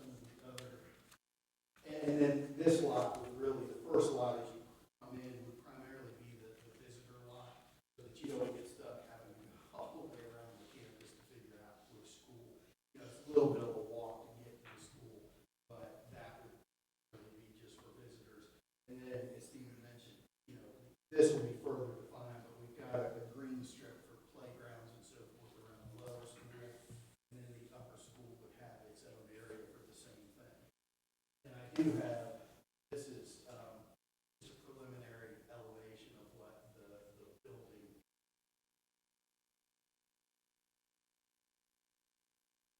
And I'd be happy to answer any other. Is your main, you're gonna have, you're gonna have an executive director, because you have one, you'll be one, it's a charter, it's a public charter school, correct? It is.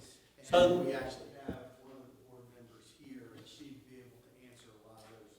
I can answer any of your design I understand. questions, she can answer. But my question was then, so, the question is because you had your visitor parking lot right there, is the executive director's offices, so the main, is that gonna be in the lower building or the upper building? You have the directors, I realize, for each of the different, because I know who's charged that problem, you have that academies, you can't have one, because you only have one school number. So the question is your executive director gonna be in the lower school, where the parking lot's at? Where are you putting I'm just curious. I don't know that we've developed the buildings enough Okay. to know, but obviously, you know, with the visitor parking lot being that close, it would make sense. Yeah, that it would okay. be in that. I just didn't know. Any other questions? Do you feel like with one issue that we do have, I hate to our current charter school, right? But my kids have gone there, right? But one issue that we did have is the parents would get there early, hours early, and sit there and wait, and then the cars would stack up, and there was no way for the cars to go around. With this traffic design, with the schools separated, I mean, it seems like that would alleviate some of that, issues, but will there be any type of requirements as far as when they'll be allowed to come in to pick up their kids? Yeah, again, with the management plan, and Dr. Barber stated very clearly, the schools develop kind of their own on-site requirements, and they have ways of kind of dictating to the parents how that will happen. The first week can be a little chaotic. Oh, sure, absolutely. But once they get the process down, it generally flows pretty quickly. And as you mentioned, as you start to see what things work better than others, it will adapt probably through the year to make things work better. What we've tried to focus on is making sure there's enough stacking space so we don't end up with cars on 70. And then secondly, make the circulation intuitive and not crossing paths between the two schools. So as one school is arriving and dropping off, when the next school, as you mentioned, it's typically, I think, the middle school people that show up early. We've got enough room for them to stack where they would not interfere with what's going on with the upper school. So. Are you planning to start, I'm sorry, the documentation I read, you're planning on starting next school year? So you're planning on having everything built before then completely? And you're building all the buildings at one time, so you'll have both buildings set up? You're not gonna bring trailers or mobile homes, you're bringing to complete everything, including your ball fields? That's correct. What is your anticipated student per school? Do you have that number? So the total enrollment right now, total enrollment ultimately would be 1,950. The plan is to open with about 1,450 and then grow, I think, year two, about 1,650 and then ultimately 1,950. I don't have the breakdown, so the lower school will be K through 7 and the upper school will be 8 through 12. And is there any difference in the academics that you guys plan? Or is this pretty much a Like to respond to that?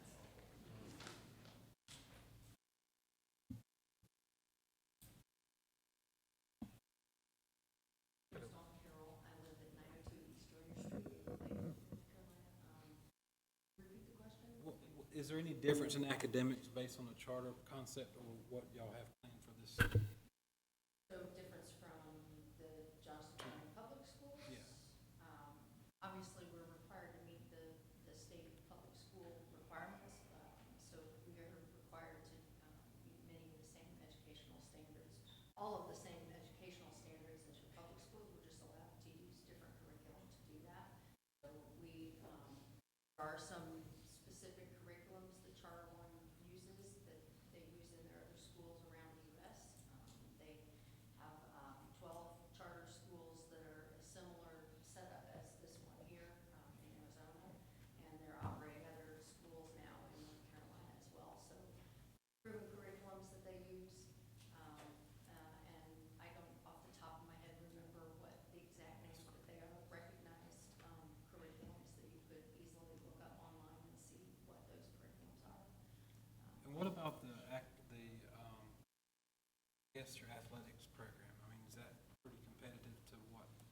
schools are offering? I see you've got the complex there.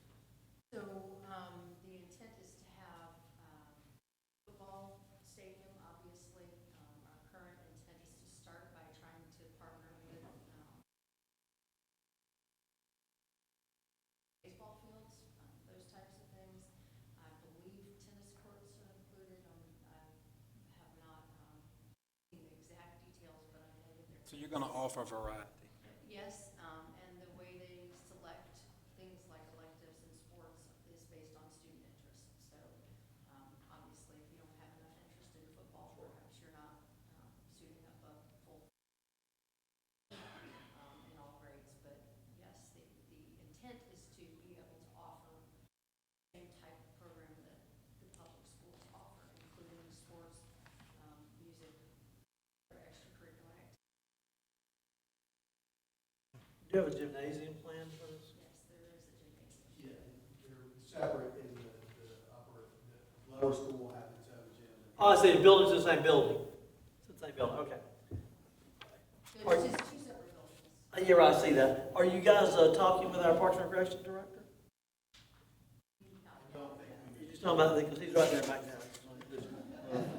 Gary No, Johnson, not yet, so, no. he's the person you need to talk with back there, that's why I want to make sure you are. Depends on student interest. Oh, yeah. And what sports students. What's included in this design will be a stadium field that could be football, soccer, lacrosse.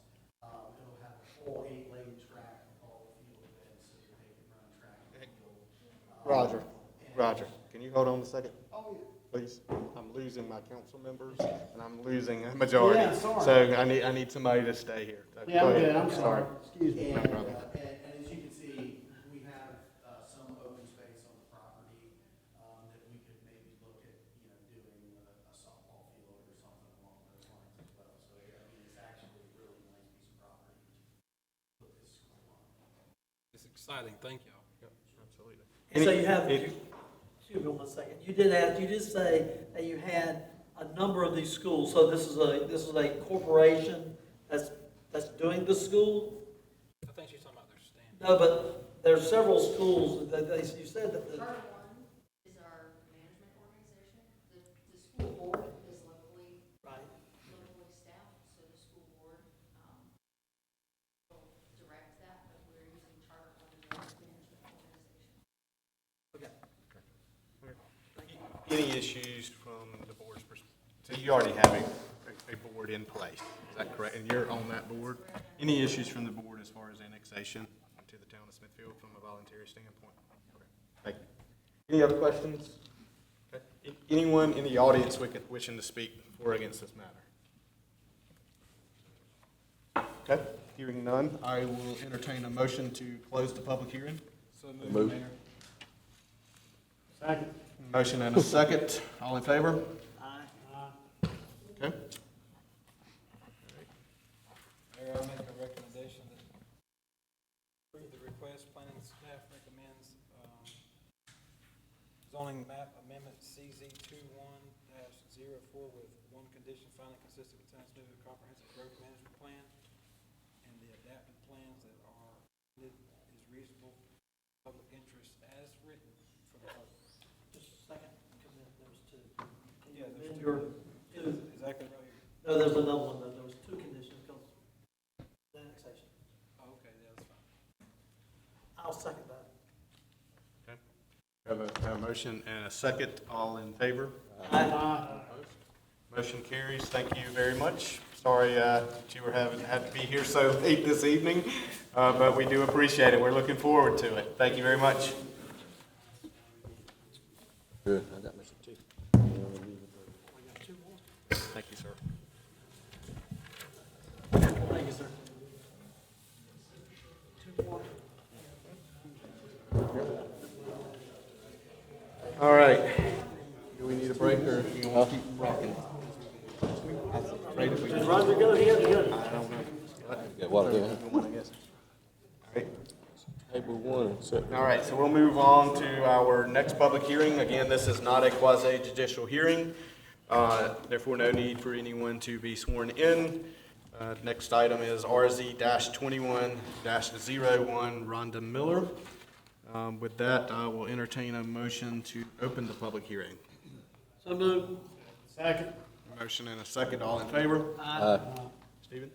Turn it over to you, sir. Rhonda Miller is requesting the rezoning of two properties consisting of tract 2, 8 acres, and tract 3, 6.579 acres from B3 to R20A.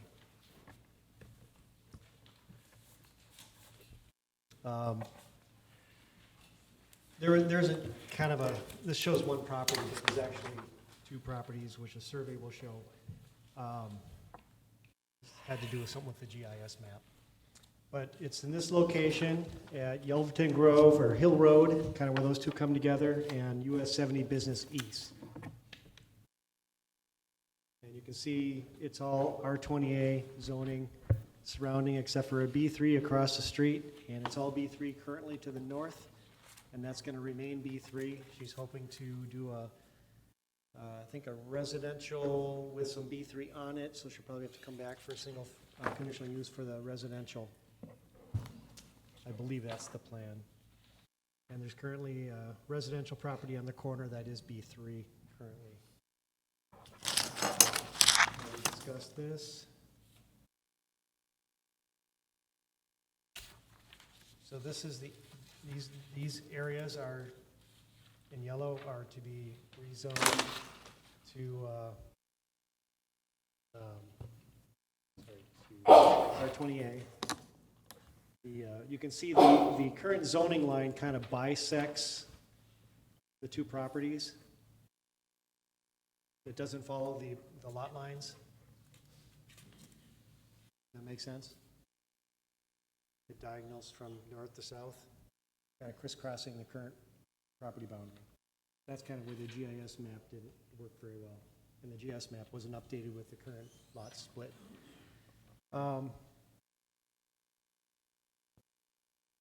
So, yeah, the properties are split zoned.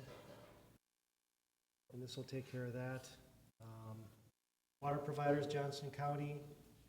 There's no sewer out there, so it'll be septic lots. Electric provider is Duke.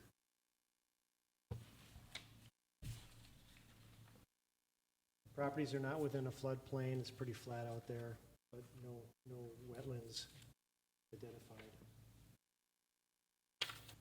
So the parcels tract 2 and 3 are split zone between the B3 and R20A, and they just want to do R20A for the homes.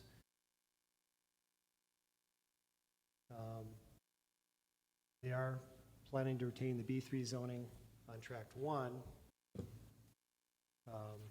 She wants to do an agricultural related business on that property, but that's not part of this application. So that's the parcel to the north. Comprehensive plan guidance supports the rezoning. Comprehensive plan shows this all is agricultural type zoning. I already mentioned utilities. There's public water, but no public sewer. So staff finds this consistent with the Comprehensive Growth Management Plan. It will be consistent with the Unified Development Code, and it's compatible with the surrounding land uses. And with that, this is staff and planning board's recommendation and recommended motion. Any questions? Any questions for Stephen? Stephen, based on the R20A, how many houses would be able to be constructed here? They have 2 lots. They just subdivided this property, creating those 2 lots. So they're proposing 2 homes. And I believe those are probably, I don't think you could get any smaller lot sizes. And there's even a question whether both lots would perk for septic. So I'm not certain of that, but I heard something about that. You got him?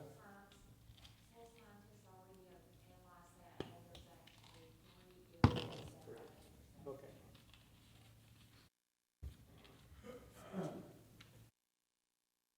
Any other questions? Any questions for the applicant? Any questions from anyone in the audience wishing to speak for or against this matter? Okay. I will entertain a motion to close the public hearing. So move. Second. Motion and a second to close. All in favor? Aye. Opposed? move to approve zoning map amendment RZ 2101, finding it consistent with the town of Smithfield comprehensive growth management plan and other adopted plans, and that the amendment is reasonable and in the public interest. Second. A motion and a second to approve. All in favor? Aye. All opposed? The motion carries. Thank you very Thank you. much. Yep. All right. We will now move on to item number 4. Okay. So this is a quasi-judicial hearing, so if there's anyone in the audience, including the applicant, that is going to speak on this matter, you need to be sworn in by the clerk at this time.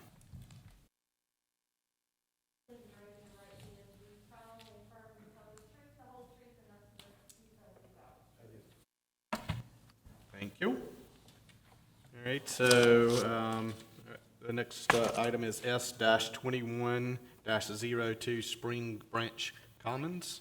I'll entertain a motion to open the public hearing. Make a motion. Motion and a second. All in favor? Aye.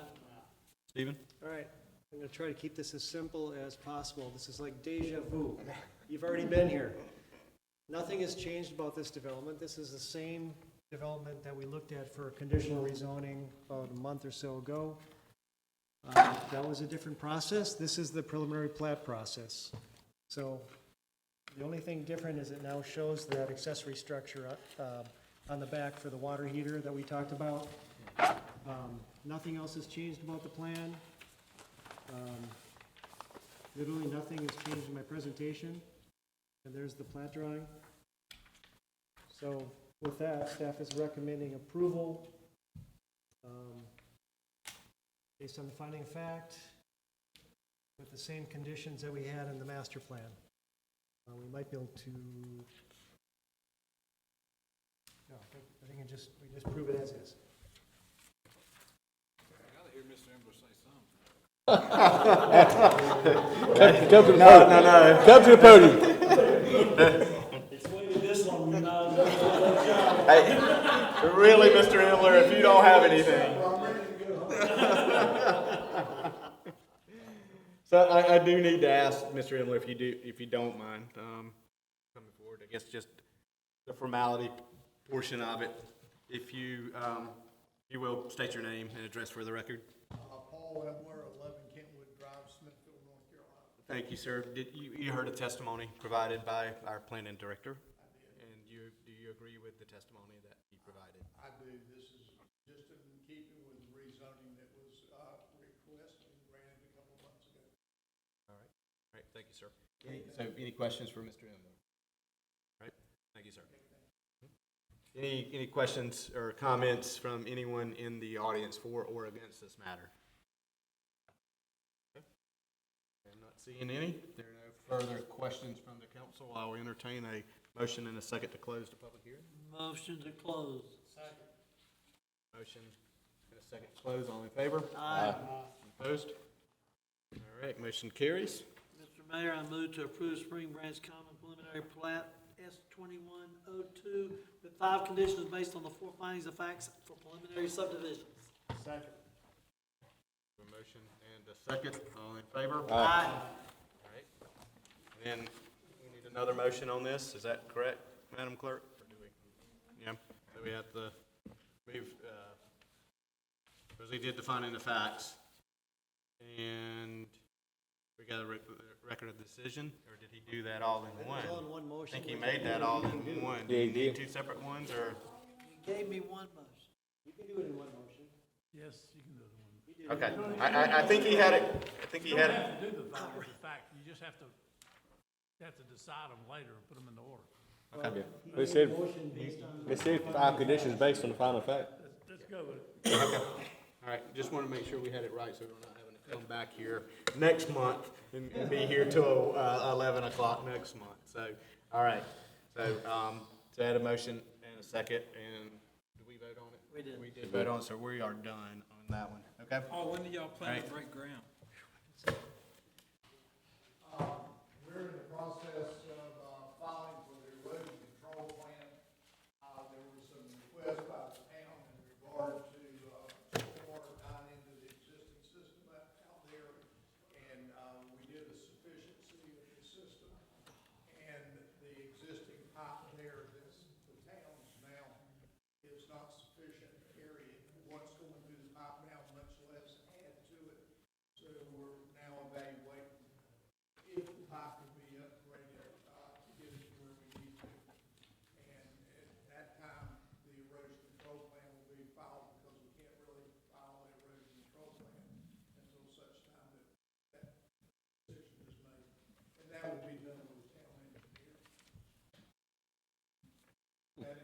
Yes, sir, thank you. Just as soon as we can. The developer would soon it be tomorrow, but it's gonna be a few more days. I have had some inquiries from residents around the area, maybe a little further downstream as far as stormwater and erosion and so forth. So good to know that you guys are working on that, and I can tell them that they're still working on that process, but should be able to carry it and maybe not, shouldn't have any impact hopefully on existing properties and businesses around further down. Gotcha. Thank you, sir. Yep, appreciate it.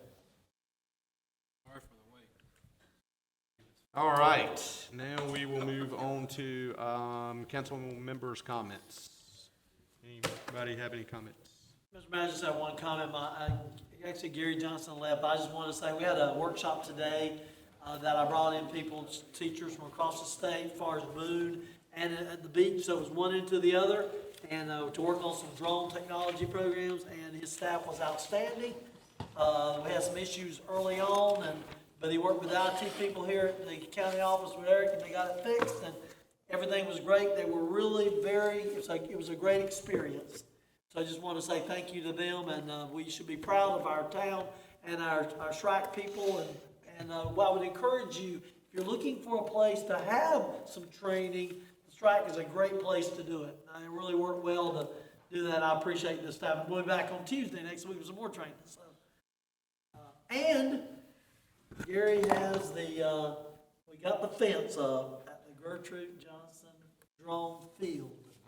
The Dr. Barber Drone Field. That's not it. That's not it. It can't be golf park. Anyway. All right. I appreciate their efforts. It's a great job on their part. Yep. Real Good quick, job. Mr. Mayor, I just want to bring attention to a resident's house at 306 Martin Luther King. I know there was a lady here earlier at the beginning complaining about a house that was right next to hers, but this resident is definitely an eyesore.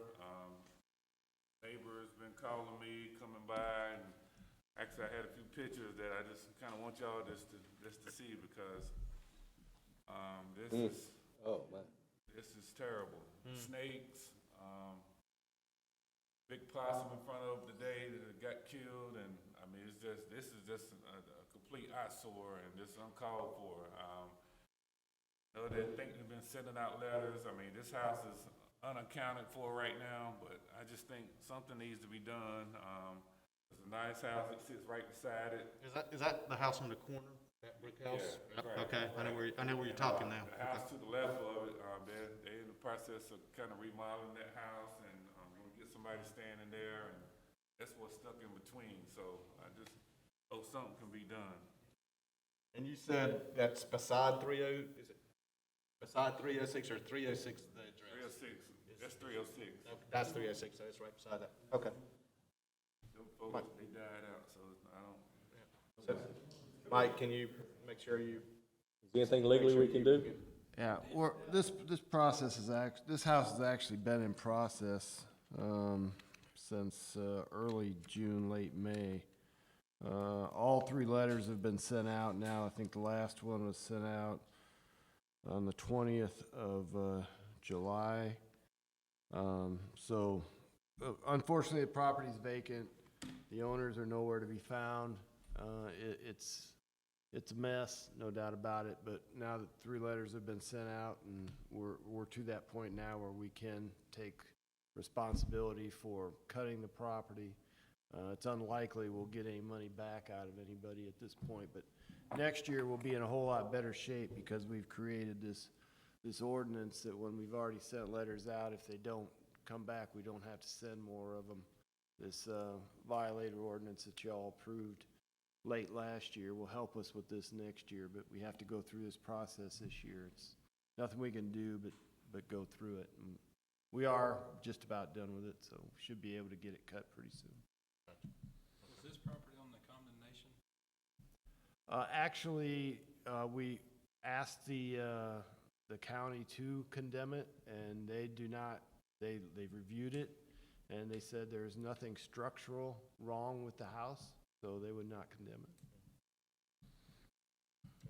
Do you know where the letters were mailed to? Was it mailed exactly to that residence, or was there? No, it was not mailed to that residence. I know it was it was mailed to the last known owner based on the tax records, but it was not that house. All right. Mayor, I have one quick comment. I'd just like to thank council and staff for their condolences to the passing of my grandmother. Appreciate all the calls and texts and flowers. Thank you. Anything else? So I would like to say that, I know we approved tonight the allowance of the Third Streetery to go into September and October, but just want to say to Sarah, I did attend the last Streetery, Third Streetery, and it was a fantastic showing of people there. The weather was good, and there were, I think each one of them has kind of gotten a little larger, and we kind of, the people, you know, can expect when they are and so forth. I think that we can really get those going. But Sarah, hats off to you. That was a really good event, and we didn't even have the axe throwing out there this time, and we had a lot. We had a lot of folks, right? So, but it really was a good event. So I want to say thank you for that. Mike, turn it over to you, sir. Thank you, Mr. Mayor. Just have a few quick things. Bring the town up to speed on our fire chief search. We've narrowed our candidates to final 2 candidates. These candidates will participate in a meet and greet here at Town Hall on August 12th from 6:30 to 8:30 p.m. That's a Thursday. The public's invited to attend, meet the final 2 candidates. There'll be more of a meet and greet setting with just very informal, where people can come in, drop out, and meet the candidates and ask them questions. Also, they can email or call me next day or within a few days if they want to provide input. I'll take that from anyone who wants to provide it. So we'll be putting more of that information up on our website, let people know, but we'd also ask the media alert people in our community so we get good attendance at that meeting.